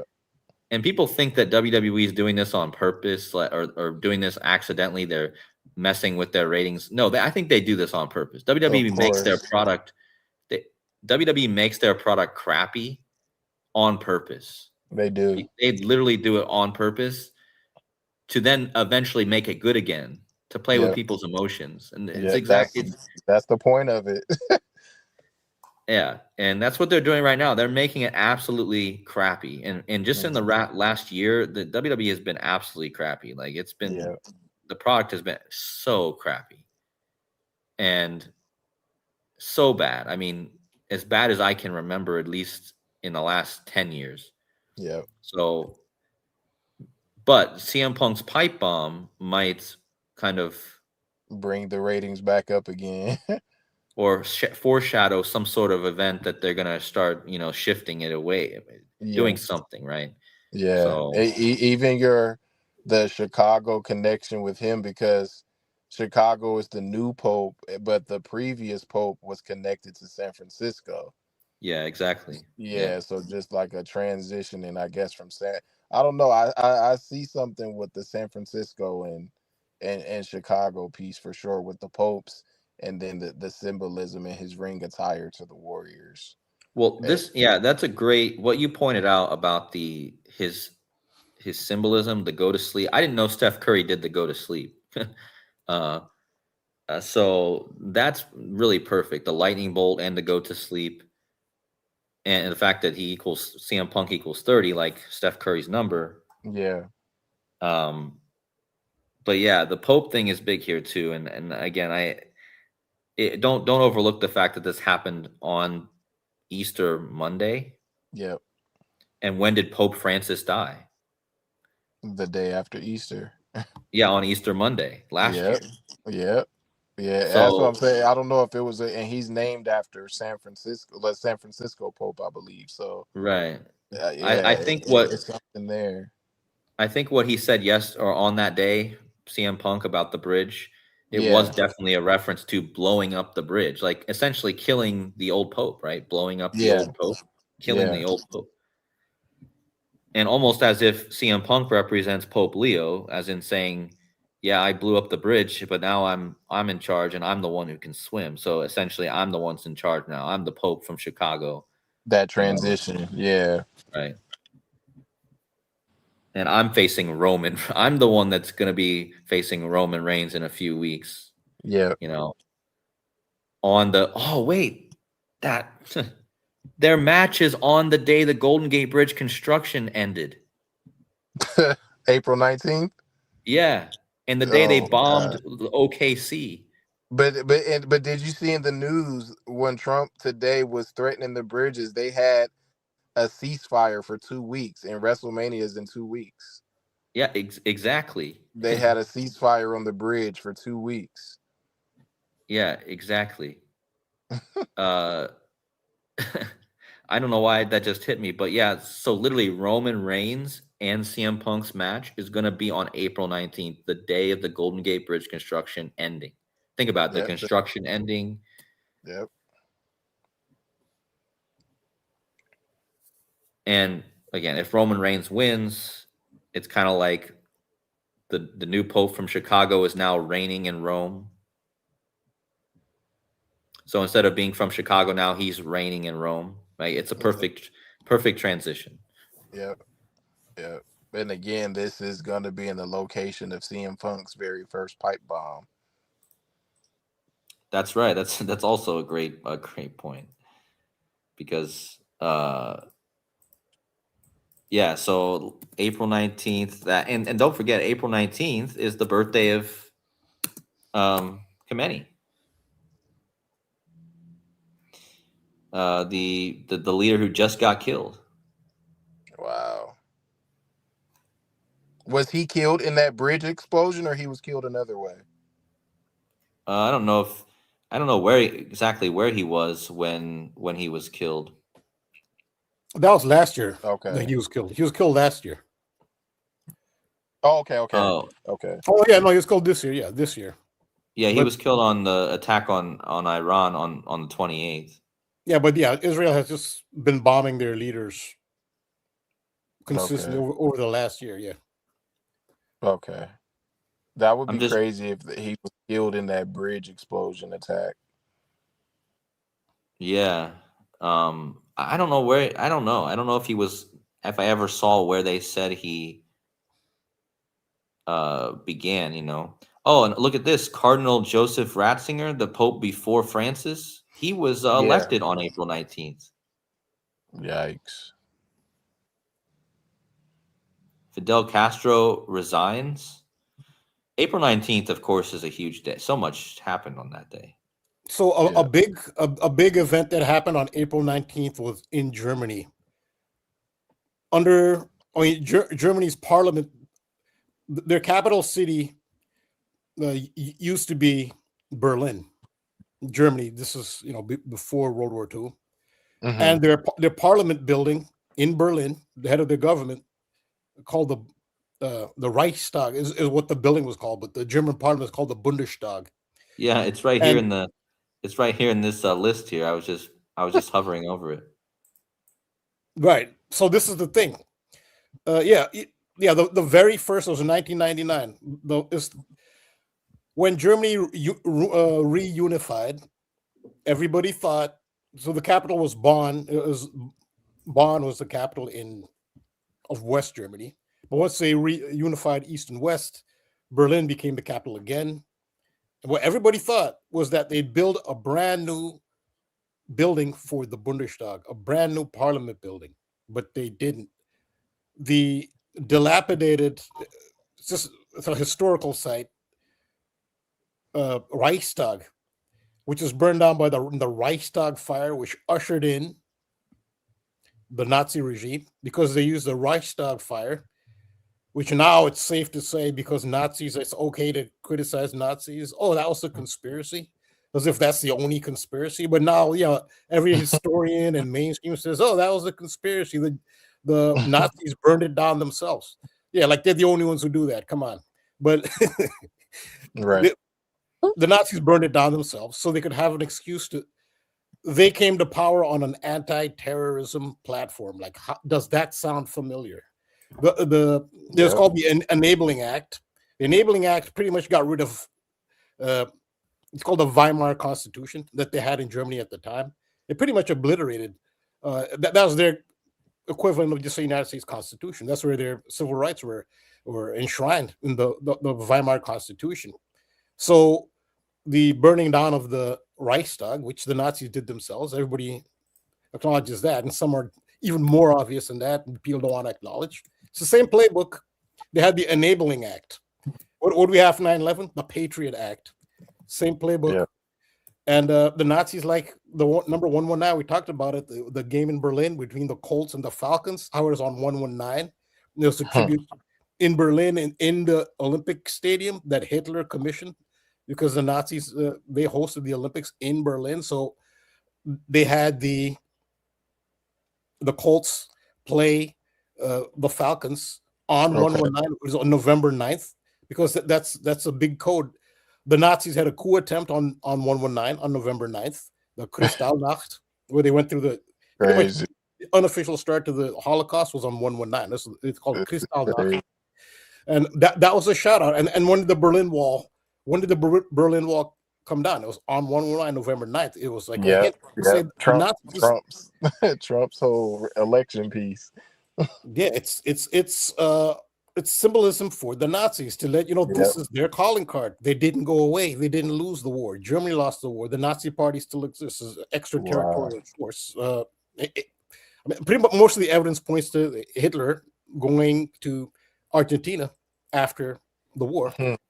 Nonetheless, the Reichstag was just a historical relic, and they decided to rebuild the Reichstag in all its glory. It had never held a session since the Nazi Party were in power. They burned it down themselves, and it was in 1999, on April 19th, that the Bundestag had its first session. Since Rambo, hold that thought. I think this is another perfect alignment. KODI, is Gunther from Germany? Yeah. The wrestler Gunther, I think he's from Germany, and he's fighting on April 19th also. He's fighting Seth Rollins. And Seth Rollins' theme song, the first words is "Burn It Down." Oh, wow. Right. Yeah. He's fighting on April 19th also. As soon when Seth Rollins comes out, the guy shouts, "Burn it down." But they set him up. He just came to fight. But what they all have in common is that they've all been betrayed by Paul Heyman, and Paul Heyman's birthday is on 9/11. Right. They're all saying he's from Austria. Just FYI. Well, Austria. Austria. Okay. That's even more, connects even more, because that's where Adolf Hitler's from. Adolf Hitler is Austria. Okay. Yeah, well, but the thing is, he's from Austria, but Gunther still, when he goes to Germany, he's also very connected to Germany. Yeah, they love him. Yeah, but that's the same with Adolf Hitler. He's born in Austria, but then he was the leader of Germany. So they do have that. Yeah. Yeah, so Gunther actually just had an interaction with Paul Heyman, the guy who was born on 9/11 the other day. The wise man. He's going by the wise man now. Right. And we have Wiseman in space right now. And the Wiseman that was drafted by the Warriors. Right. Yeah, so they keep doing these Nazi tributes. There's a reason they're doing them. The Nazis aren't gone. They do these little tributes. Yeah, I just want to include this latest one, Rambo. I think this hit the mainstream like yesterday, I think. The Dallas Stars are banning a buyer of seats tied to an alleged Nazi salute. Oh, so I guess Elon Musk can't attend Stars game. Yeah, that's right. Because he stood at the lectern. He had the lectern, the presidential lectern on inauguration day, and just did a flat out, unapologetic, Nazi salute. He did 2 Nazi salutes. I mean, so I guess, now they're cracking down on this guy. Is somebody going to ban Elon Musk then? Like, no one's banning him. It's kind of interesting. It would be for the cosmos, for the stars also. To just that's crazy. Well, what's funny too, just the timing of this, like the Dallas Stars say Monday that they've indefinitely banned this fan who purchased the tickets in connection with an investigation into what appeared to be a Nazi salute at a game back in December. So now they're bringing it up. Yeah, I mean, there's a whole thing, but I mean, this was released yesterday. I just thought it was fitting with Rambo, your point. Like, they keep doing these little tributes. Yeah, but the Elon Musk thing is not a little tribute. I mean, that's that's as blatant as it gets. So if someone wants to say, "Oh, you're a conspiracy theorist," well, just show them the video. This is at the inauguration of the United States president. Has a presidential seal on it, and it's video. So sometimes if it's just a photograph, if someone points or puts their hand up, if you click it at the right time, it looks like a Nazi salute. No, right. This is on video for the whole world to see, and he's already being compared to Joseph Mengele because he's pushing the Neuralink, and there's some suspicion that he's been using some of the ICE detainees for human experiments for Neuralink. That's been an accusation that hasn't been proven, but it's, there's some strong evidence that it could be. Has not been proven. He's already being compared to Joseph Mengele. Who knows? But that's Nazi salute that he did is not. I mean, that's not conspiracy theory. It's conspiracy fact. It's funny how he gets very little backlash, but some fan. Sometimes when they do this little thing of banning the fan and this and that, I think that's just to give just more publicity, I guess, to the Right. to the imagery. They're not really that concerned. You really think if Elon Musk shows up at a Stars game that they'd ban him? He's not banned from anywhere. Has anyone said they'll ban Musk from going anywhere because of that? No. He hasn't received any backlash. That's because Nazis did not lose World War II. They did not. And they are flush with cash. They had trillions of dollars, which this is the best work on this is by Joseph P. Farrell, Dr. Joseph P. Farrell. He had a book called The Nazi International, and he's done he done a lot of research on that, on what happened to the Nazis after World War II. And he's a PhD doctor, Joseph P. Farrell, Nazi International. That's the book. He's done work on other many subjects, but he talked in depth about what happened with the Nazis. He said they continue to exist, but not in Germany as an extraterritorial institution, and they had trillions of dollars at their disposal. And what they did was they laundered it into banks. And if you're and he said if banks are receiving trillions from the Nazis, well, now they're beholding to the Nazis. So, and I came across his work a long time ago, like 15 or so years ago, 12 years ago, a while ago. And what's happening now with Elon Musk now at an actual Nazi salute at a presidential inauguration with no repercussions at all. I think that actually bolsters what he was talking about. They did not lose World War II. In fact, there's even so one of the most powerful figures in Nazi Germany was Martin Bormann. He's one of the most powerful figures. They say he died. They give a death date, but yet there's actually long after he's supposed to have died. This is like, I think it was actually might have been the 70s or 80s. He actually wrote a check for $2 million that was cleared by Deutsche Bank with his name, Martin Bormann, and his signature. He didn't even hide it. The Nazis still existed. And when you see these tributes they do, that's how they speak. They speak in code. That's what we do in the truth community. We're looking at symbolism because that's how they communicate. To other people, it's conspiracy theory. Like, well, Manly P. Hall himself said it. I can't remember the exact quote, but he said until people learn to read the language of symbolism, they essentially will not really understand what's being communicated in the world. You have to understand the language of symbolism, and if you understand it, you'll know that the Nazis still exist, and they're letting you know. They don't have absolute power, obviously, have opposition behind the scenes, but things like 119, big code for them, and April 19th, any day with 119, either November 9th or September 11th. Those are big Nazi dates. Skull and Bones is tied into it. The Bushes were Nazi collaborators. That's just a fact, established fact. That the Bush family was. Skull and Bones originated in Germany as the Brotherhood of Death. The Nazis used that death head symbol. So, yeah, a lot of modern day companies were partners with the Nazis. So that's why you'll see a lot of symbolism. And in the upcoming World Cup, the 2026 World Cup, with the United States, it's co-hosting with Canada and Mexico, but the bulk of it is in the United States. They have their Nazi tribute. They have Austria and Argentina in the same group. Now, why did they put Austria and Argentina in the same group? Because that's where the Austrian Adolf Hitler went, most likely, after World War. There are multiple witnesses who attest to seeing him in Argentina. And there's no proof that he died. No. For years, because they said he committed suicide, and then I think the place got torched or something. Those Yeah, like it was a fire or something like that. Those are Yeah. convenient excuses to not have a corpse. Like, oh, there was a fire, it got torched. That sounds like an excuse not to have a. I mean, where's his body? There was. So in 2009, they re-examined a skeleton that had been recognized as the skeleton of Adolf Hitler because it had a bullet wound in the side of the head, saying that's where he shot himself in the side of the head. In 2009, they revisited it and determined that that was the skeleton of a woman approximately in her 30s, a female in her 30s. That was not Hitler.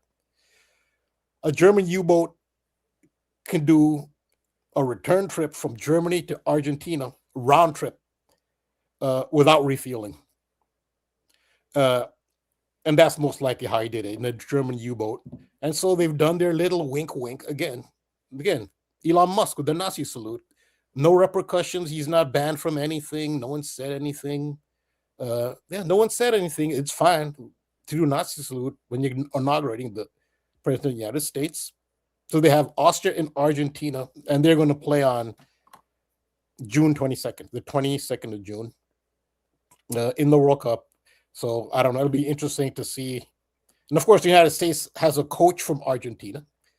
The coach, manager of the United States national team is Argentine at the time. He's a nice guy. I'm not calling him a Nazi. Mauricio Pochettino, he has a good reputation. He has personality and character, but it's the symbolism. It is not surprising they picked an Argentine to coach the United States for this World Cup with Trump in office.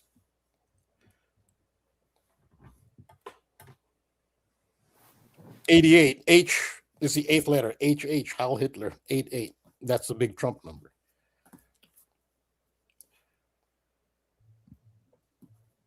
Yeah, and back, with what you were saying about April 19th as well, with Roman Reigns being, think about how CM Punk's logo is very Nazi-like, in my opinion. The Thunderbolt, the Jupiter stuff that you've talked about, Rambo.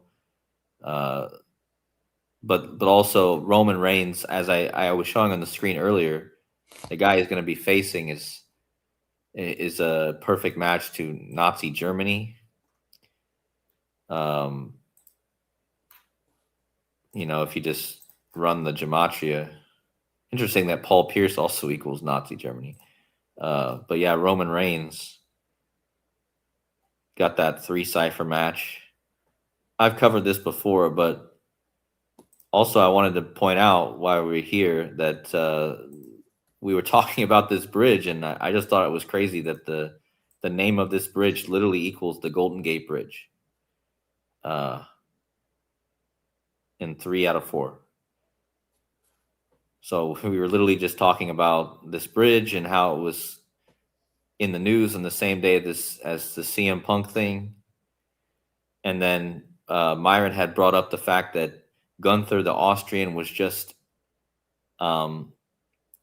we just had Gunther go face to face with Paul Heyman, who's born on 9/11. And so Paul Heyman,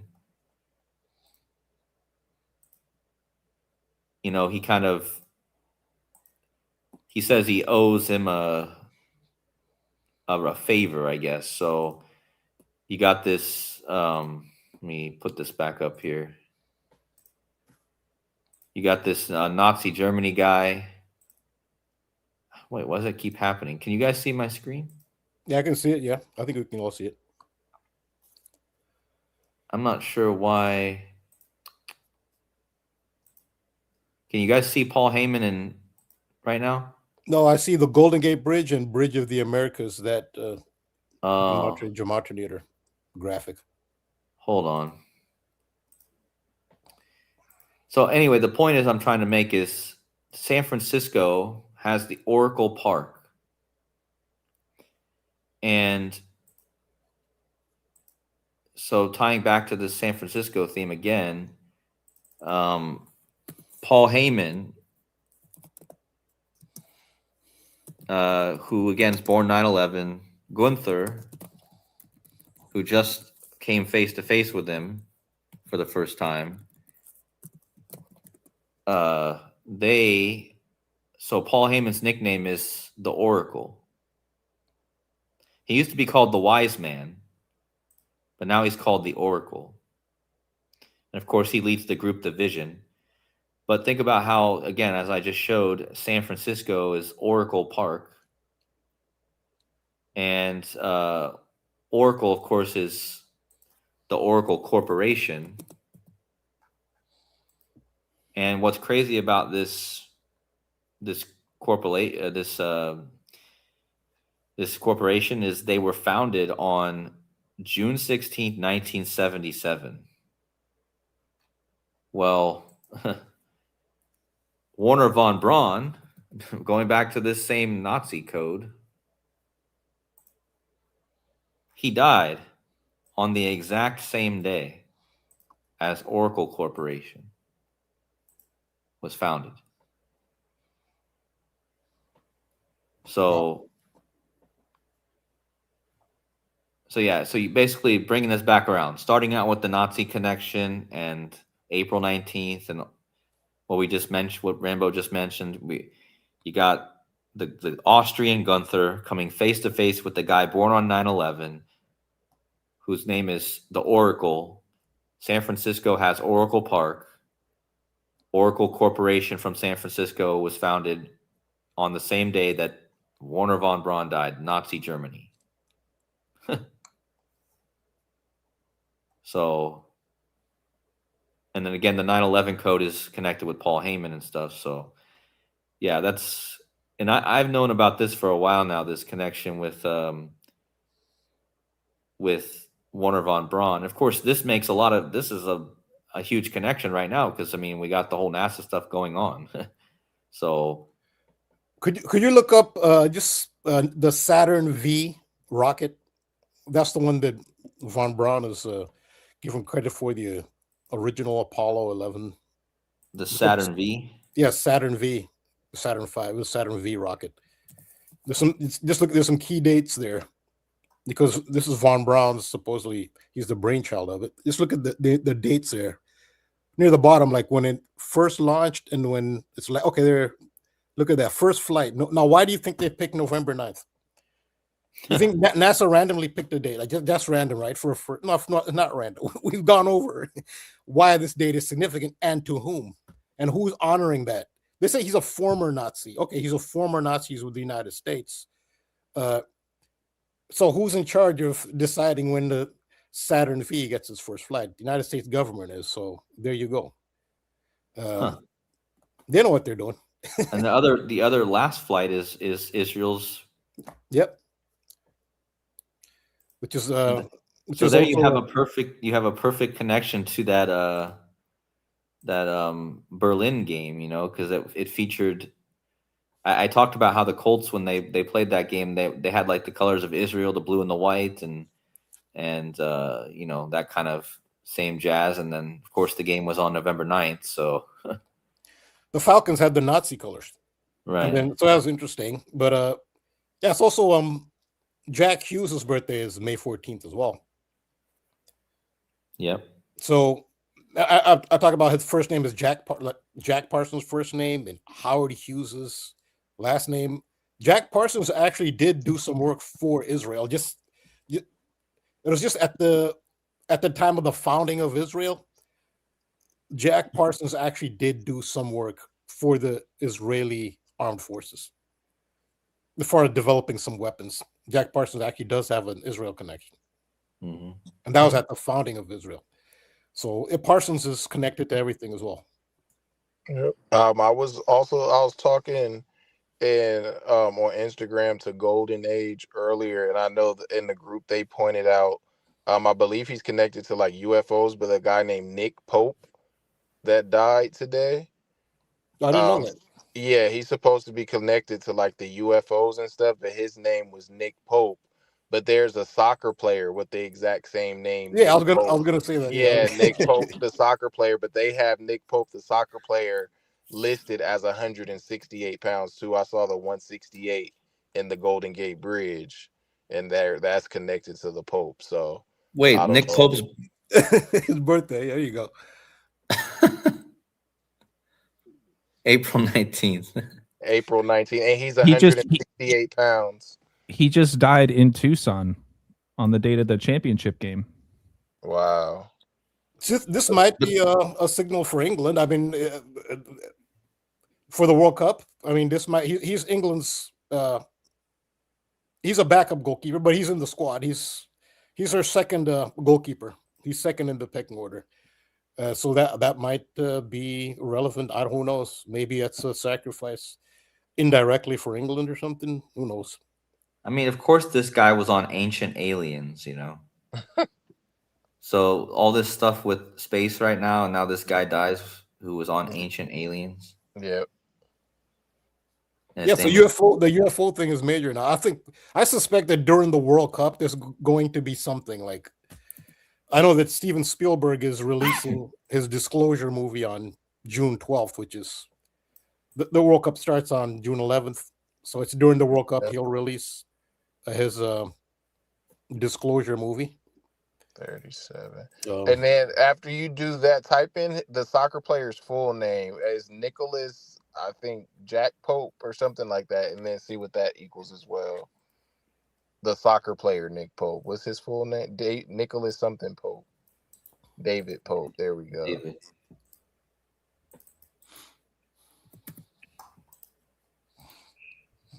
There's an interesting 46 too, because the UFO Nick Pope, his birthday is September 19th, 1909, the 46 prime, and he died on 4/6 in Tucson.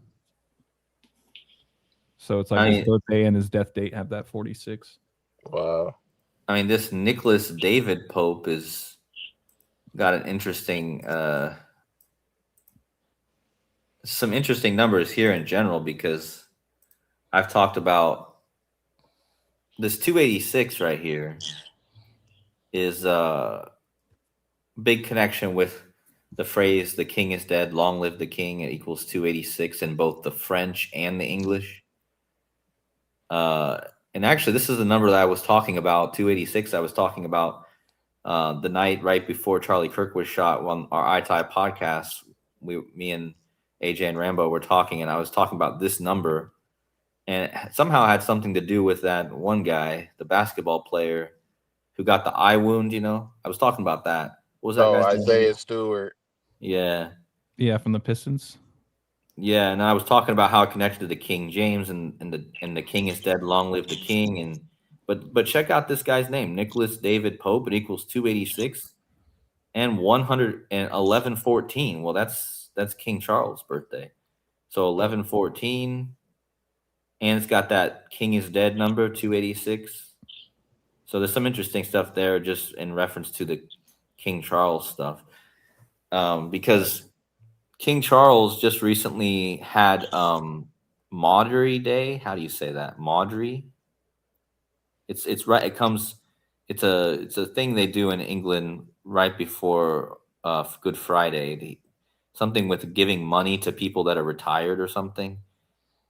Maudie Day or something. I don't know how to say it, but so King Charles just recently, for the first time in only the second time in all of history, the king held Maudie Day outside of England. They actually went to Wales, which is significant because, you know, his successor is the Prince of Wales, William.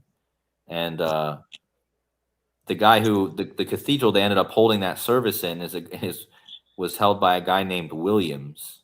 So it was a double code for, once again, the eventual succession of William as king. But just to follow that riddle that I've been following, but it's not a coincidence they just held that in Wales for only the second time ever. And I don't know what the whole thing is with the Maudie Day, or I don't even know how to say that or how to even spell it, but Mondi. Mondi. That's how I would say it. Mondi. Yeah, so that's what it's called, Mondi. Matter of fact, I think I have the Last Supper. Hold on. I think I have the article saved. Yeah, so this was posted on March 19th, but they said that the king and queen will attend the royal Maundy service at St. Asaph Cathedral. The king and queen will attend the service. It's the first occasion on April 2nd. The first time the occasion has been held in Wales, and only the second time in Wales in 800 years. During the service, the king will present the royal Maundy gifts to approximately 77 men and 77 women. And just notice that the dean of this cathedral is named Reverend Nigel Williams. So I just thought it was super convenient. Can you guys even see that? No, I still see the I can just see the calculator. Oh my gosh, here, guys, I was reading that for you guys, and you guys are probably like, "What's he talking about?" But yeah, here's what I was reading. Can you see that now? Yeah. Yep. So yeah. Anyway, you guys can see the guys who runs the cathedral's Williams. Anyway, I got a little bit off topic, but that's just more of the riddles. Yeah, for what it's worth, since you brought this up, Codes, I just want to reiterate. I think we talked about this a little bit offline, but the founding date of the Mormon Church was on Monday, the date of the championship. Don't forget that there was a Mormon church that went up in flames. It was a shooting/fire. You might remember that, Cody. That was right after the death of the last president of the Mormon Church. So, that coincided with the championship a little bit. I did just want to point out, too, in college basketball, there is one other coach out there whose name is Mark Pope. If you guys weren't aware, his name is Mark Pope, and he's the head coach at the University of Kentucky. And that matters because Nancy Guthrie went to Kentucky. He's born on September 11th. She was a Kentucky Wildcat. Well, there you go. There's your 119 again. Can't get away from it. And the 77s that you mentioned, because Golden Age, he's been connecting Greg Popovich, who's like the Pope of the NBA, to Mark Pope, because Mark Pope, he pretty much studied Greg Popovich. So I got this from Golden Age, but he put me on to Mark Pope as well. So that's crazy that you brought that up. And then Cody was just reading, I'm not sure what you said, but with the 77s, because he's been talking about Greg Popovich, his age is 77 right now. But when you were reading the Monday thing, it said, I forgot what you said about the 77s a few minutes ago. Oh, and look at that. And shout out BPM. Mark Pope coached at BYU before heading over to Kentucky. Wow. Yeah, and so his birthday's 9/11, but something that's interesting about Kentucky is their symbol is literally UK, right? Like the UK. Yeah. So there's something there with that too. Yeah. He even he played at Bellevue, Washington, in Seattle, King County.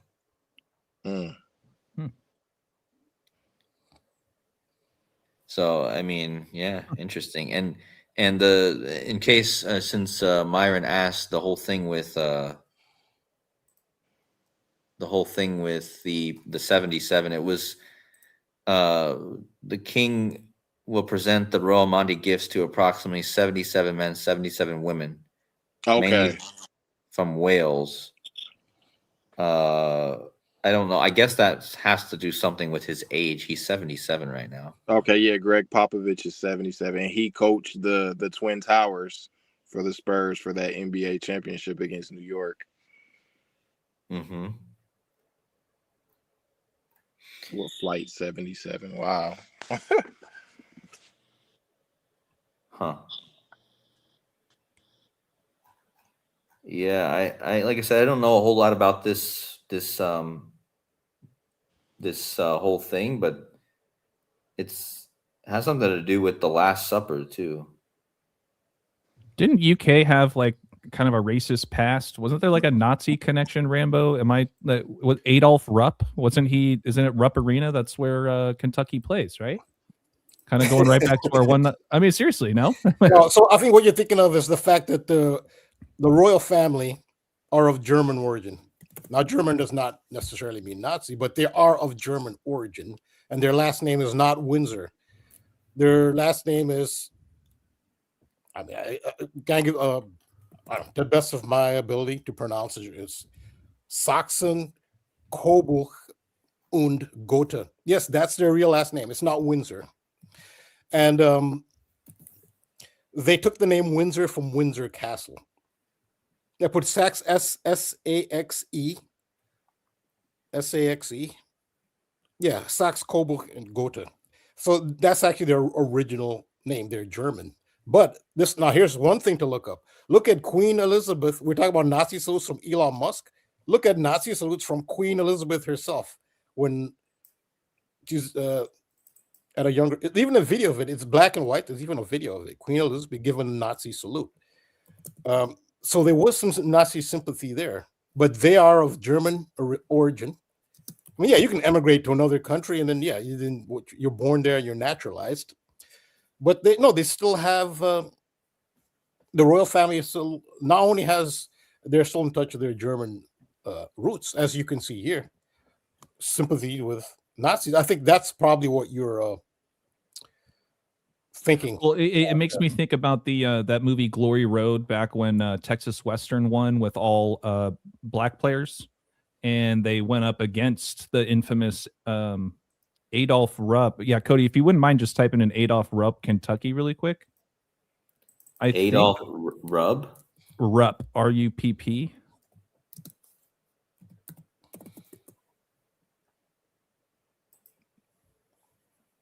This guy. Yeah, so they I just really remember him from the movie, but yeah, Adolph Frederick Rupp, he was a coach of the Kentucky Wildcats back in the day. And I'm pretty sure they still play in Rupp Arena, if I'm not mistaken. But yeah, I was just going with the Adolph connection with the 119s and everything we just saw with Mark Pope and Kentucky and UK, but then everything you just added, Rambo, kind of that royalty piece. Yeah, you saw there's a royal family. There's actually a video of that. It's not just a black and white picture. There's actually a video. You can actually, that's the thing I said about. So if you go back to that, just look for videos. It's actually on video. See, that's the thing. A still picture, it could just be you click it while someone's pointing or something. No, when you get the full context of it when you see a video.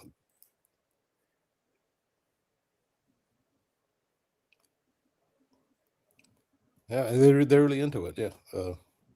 So yeah, there was even a time when the English national team played Germany.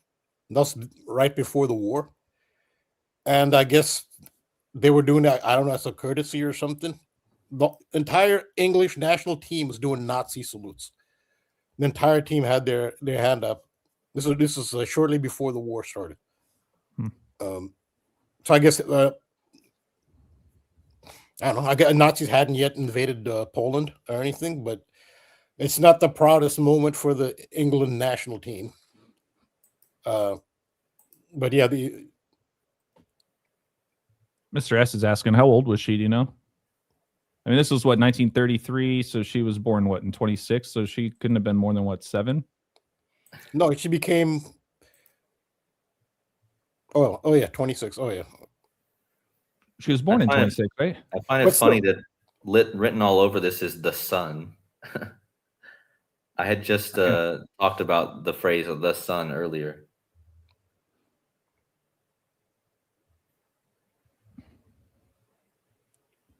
But yeah, I want to say that the thumbnail, I think before we jumped into the video, it said something like 1933 was when this was. Yeah, I think it was 33. I saw another. But in general, when the elite at the top, so divisions like nationality and other kind of divisions, political divisions, conservative, liberal, those are actually for the masses. They're not that divided on top. World War II, like it's just, regular folk just getting slaughtered. But on top, you'll find, like I was talking about the Bushes, Ford. I've talked about Henry Ford. Adolf Hitler gave him the Iron Cross, which is the highest civilian award, German civilian award, was given to Henry Ford because he admired Henry Ford. But Ford made Jeeps. When the Jeep first came out, it was the first off-road car, and you can imagine they never had off-road vehicles before. How convenient an off-road vehicle is for a war. You don't have roads in a war. Ford made the first Jeep, so Jeep wasn't a trademark. It was just the way we say SUV or off-road, they use the word Jeep. Ford made the original Jeeps. During World War II, Ford manufactured Jeeps for Nazi Germany, and they had a plant in Germany, in the city of Cologne. So Ford had a plant in Germany during the war, while Germany's fighting against the United States. Ford was manufacturing Jeeps for Germany, in Germany, and in fact, Ford sued the United States government because some Allied bombs actually damaged the Ford plant where Ford is manufacturing Jeeps for the enemy of the United States, who the United States was at war with. And Ford sued the United States government for damage to its plant. It was helping the enemy. So at the top, they're more united. The divisions are for the regular folk. As we've been sitting on 119 viewers for several minutes. Gotta love that manifestation sometimes. Yeah, unfortunately, Myron had to hop off, just so you guys know. Yeah, I'm about ready to have that's to all hop good. off too. Yeah. It's already getting a bit late for me, so Yeah, early. we've covered a lot of ground, as always. So I guess we can kind of start landing the plane now, pun intended. KODI, I mean, since you have the stage and whatnot, I mean, was there kind of anything else you kind of want to leave us food for thought for next week or anything else? Real quick, could you look the England national team Nazi salute just real quick?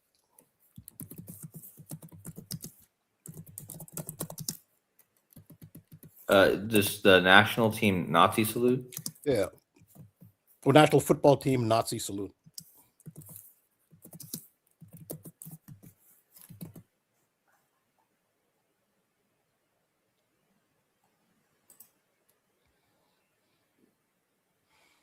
Yeah, that's England. That's England. That's not the German national team. That's England. England's football team has played 1,000 games here. It's the most notorious. It's not their proudest moment. This is not their proudest moment. As we're still sitting on 119 viewers right now. This is wild. Look at this one, censored.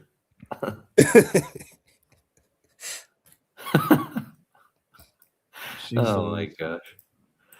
They just had to censor those arms up in the air, you know, just so profane, you know. So the Nazis actually almost kind of looks like they could all be just giving up the flipping the bird to everybody. The censorship they throw in there, you know. So the Nazis actually hated soccer. They hated it. And at the time, Germany was not, they didn't have a good team at the time. And what the Nazis noticed, they didn't like soccer, but what they noticed was, look at the attendance there. Just look, you can see a wider view of the stadium. Sports in general has cast a spell on the world. The world has been obsessed with soccer since day one. I mean, just look at the attendance. Fans are just jam-packed. They had bleachers back then. They didn't have individual seats. But that's what the Nazis noticed. They'd have these military victories, but the German public would be depressed because the national soccer team lost a game. They got more riled up about the German national team winning than about a military victory, which that's what the Nazis wanted to celebrate. But they hated soccer, but they reluctantly, begrudgingly had to embrace it because they realized what a spell this sport somehow has cast on the German public and the whole world. Well, it's interesting how the date or the timestamp of this particular image that KODI pulled up, May 14th. Oh, you really? Oh, there you go. Look at that. Well, that ties into the Rothschilds, because the Rothschilds are very fundamental in founding the state of Israel.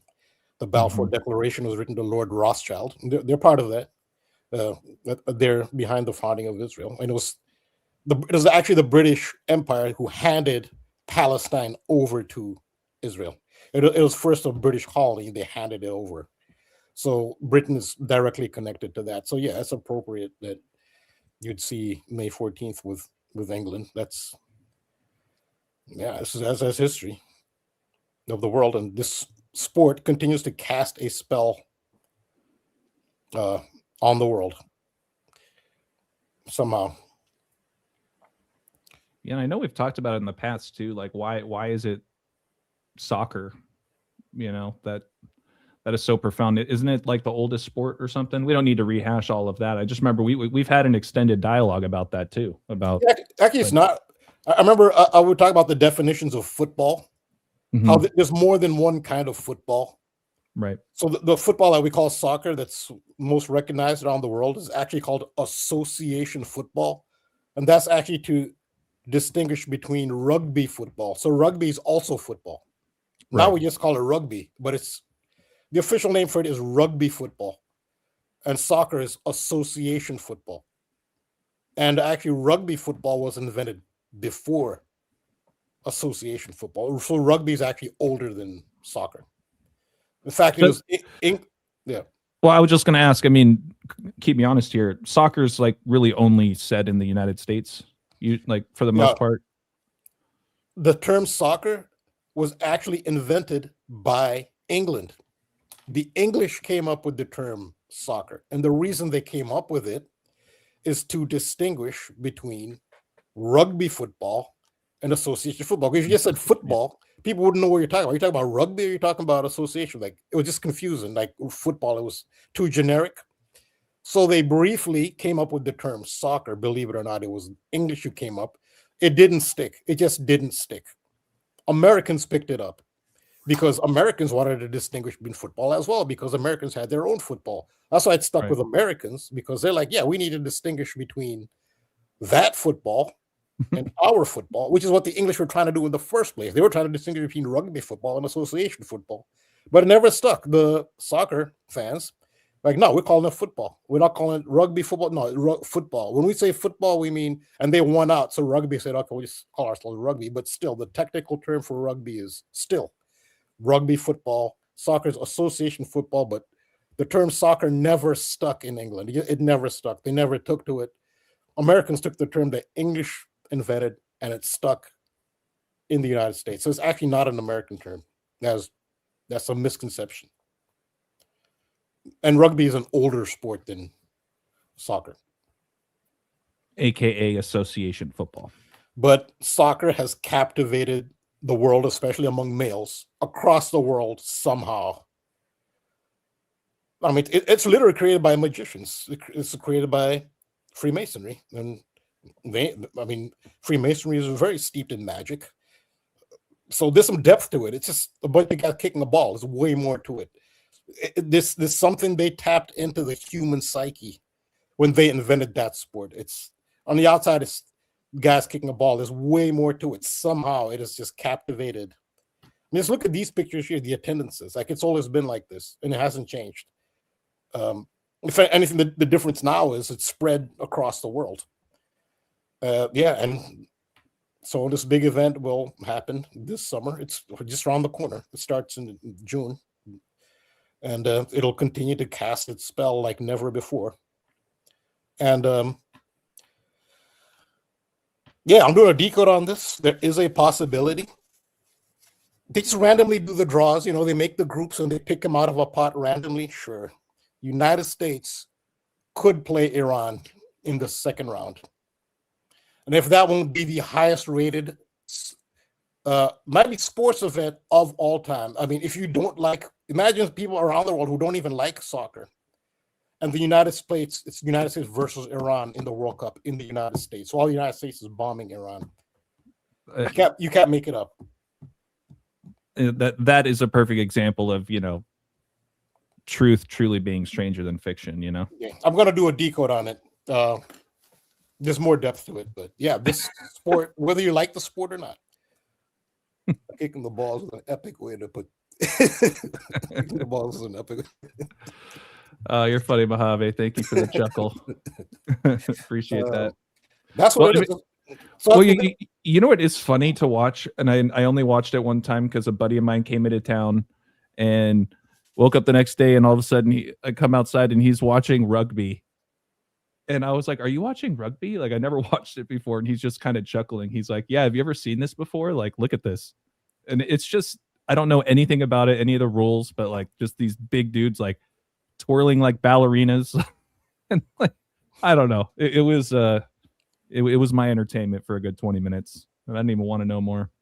Yeah, but rugby never captivated the world the way soccer did. In fact, no other sport has. Right. Yeah. I mean, that's kind of why I brought it up in the beginning. It's like, what is it about association football or soccer that, has the world in the palm of his hand? I think somebody would have to have some background in magic, actual magic. That is what's behind it, and knowledge of the human psyche. Mm-hmm. That's what went into it. On the surface, just a bunch of guys kicking a sphere.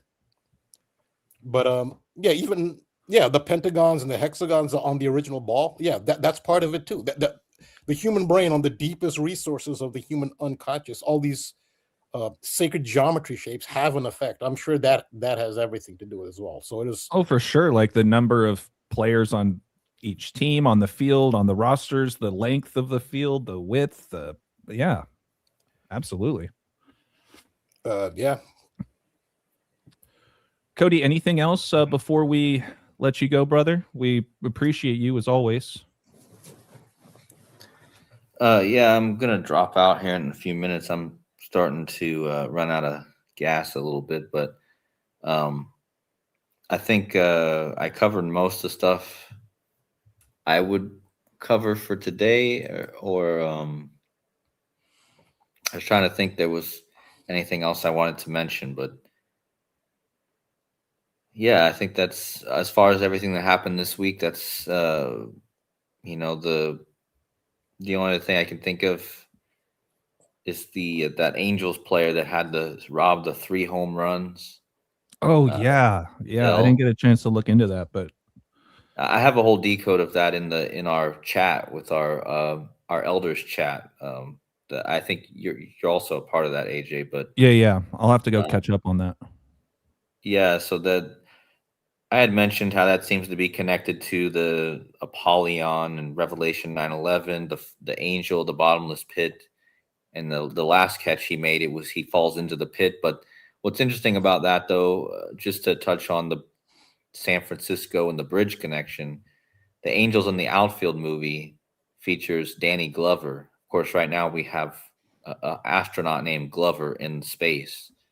And think about how he was the Glover, right? He gloved the ball 3 times, stole it. And so Danny Glover was in Angels in the Outfield. And of course, this guy was an angel in the outfield.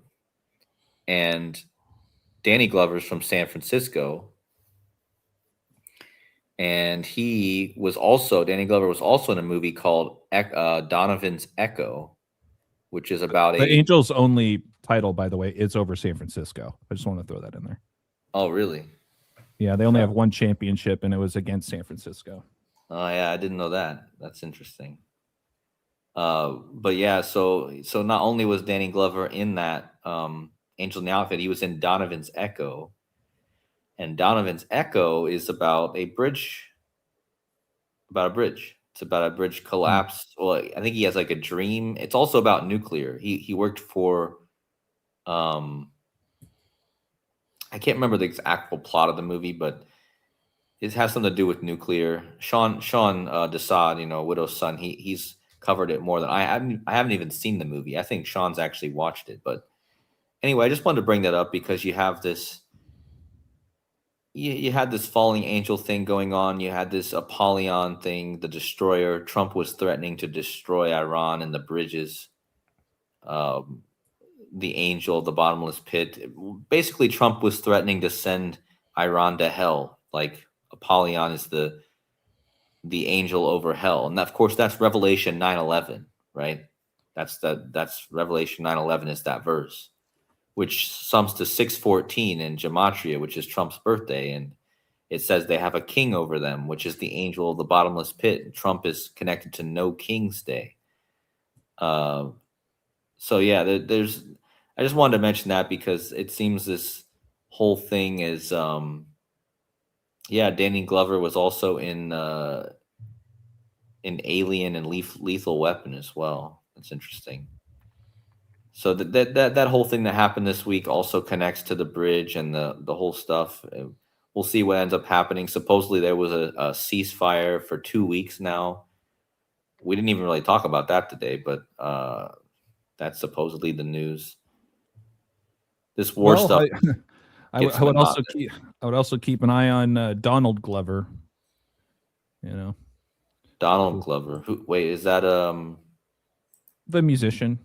That's speaking of rappers. Childish Gambino. Childish Gambino. Yep. This is America. Yeah. Yeah. I forgot his name was Donald. Huh. Yeah, he was in The Martian too, huh? What up, Slouch? Edwards Air Force Base. Where's that at? I guess that's San Bernardino. I was just gonna say he's born on an Air Force base. Yeah, maybe they're definitely probably a connection with this guy and this astronaut that's currently supposedly in space. But yeah, that's a good addition. I'll have to look into that later this week. But other than that, that's all I got. I think I'm gonna drop out here.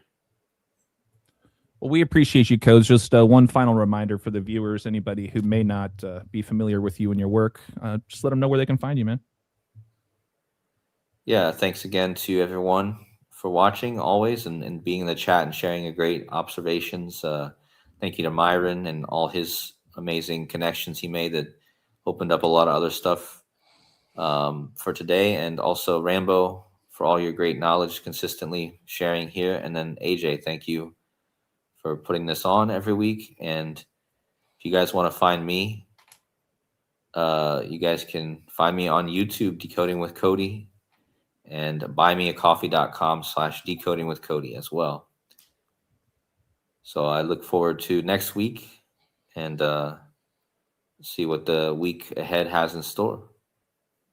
Absolutely, Codes. We appreciate you as always and the sacrifices you make for our weekly show. So you make it all the better. We appreciate you, man. Yeah, appreciate you guys as well. And speaking of Myron, he got game. Just a reminder for anybody who maybe jumped in late. We had Myron on the show earlier with a lot of amazing contributions, talking about Ray Allen, Paul Pierce, the Apostle Paul, et cetera, et cetera. So make sure to give Myron a follow at He Got Game with the E's or threes. So that's H3GOTTGAM3_. All of his content currently is on Instagram. I've been challenging him to maybe start a YouTube channel himself, but you guys can find all of his work there. Please make sure to go show him some love. Before I let Rambo close us out, my name's AJ Balll Don't Lie, 3 L's and Ball. You guys can find all my work here on Instagram as well as on YouTube where we're streaming tonight. Feel free to send me an email at any time at wordplaybook with 3 O's and book at gmail.com. I'd be more than happy to send you guys any of the work I've done over the years, so I appreciate it. And I guess for me, just in closing, I just want to shout out the chat. Once again, you guys are fantastic. Coffee, so good to see you. I saw Slouch come in a little bit towards the end here. Golden Age, yeah, I've been talking about you a lot earlier tonight. So I hope you had a blast out in San Francisco. I look forward to catching up with you. Yeah, salute to Mr. S and Visionary Vet. Okay, no decodes. You guys are all fantastic. I just wanted to show you guys some love there. Please make sure to hit that like and sub on the way out if you haven't done so already. It doesn't cost a thing. So we love you guys. So in closing, Rambo, please take us home. Yeah, thanks again. Thanks to all the contributors, all those who participated from the audience, but even those who didn't necessarily have comments but still supported and watched. They are deeply appreciated. I appreciate you, AJ, for putting this together. This is your project, and we wouldn't be together like this if not for you. And it was a great panel with some good chemistry going here. Thanks to Myron for his great decodes, his great insights, and of course KODI with his great reputation in the decoding community once again. And appreciate the sacrifice that KODI does, and it was good to see him be able to get a whole show in. And I'm sure the audience obviously appreciates getting a full show worth of KODI. And this is where I can be found, patreon.com/thetruthcodes. So much to decode. And again, so my latest decode is out. It's titled Abracadabra, and it focuses on the disappearance. There's a big disappearance phenomenon that's going on. Savannah Guthrie's mother, and primarily scientists connected to UFOs. And it deals with that and the ongoing aviation theme with the moon mission and more. And I'm also on patreon.com/thetruthcodes, and look forward to next week. $5 a month, you guys. Best $5 you'll ever spend. I mean, with the amount of time that Rambo, gives us every single week free of charge, throw him a link in. Give him a shot. You guys will get all of his content for the entire month. I promise you will not be disappointed. So love you always, Rambo. Once again, shout out to you, KODI, and everything that you do for this channel. And shout out to everybody. Myron for joining. Appreciate you, man. And the audience, you guys make it what it is. So thank you guys so much. We will land the plane there. And make sure to take care of yourselves. And we'll see you guys on the next one. Peace. Bye. Take care. See you.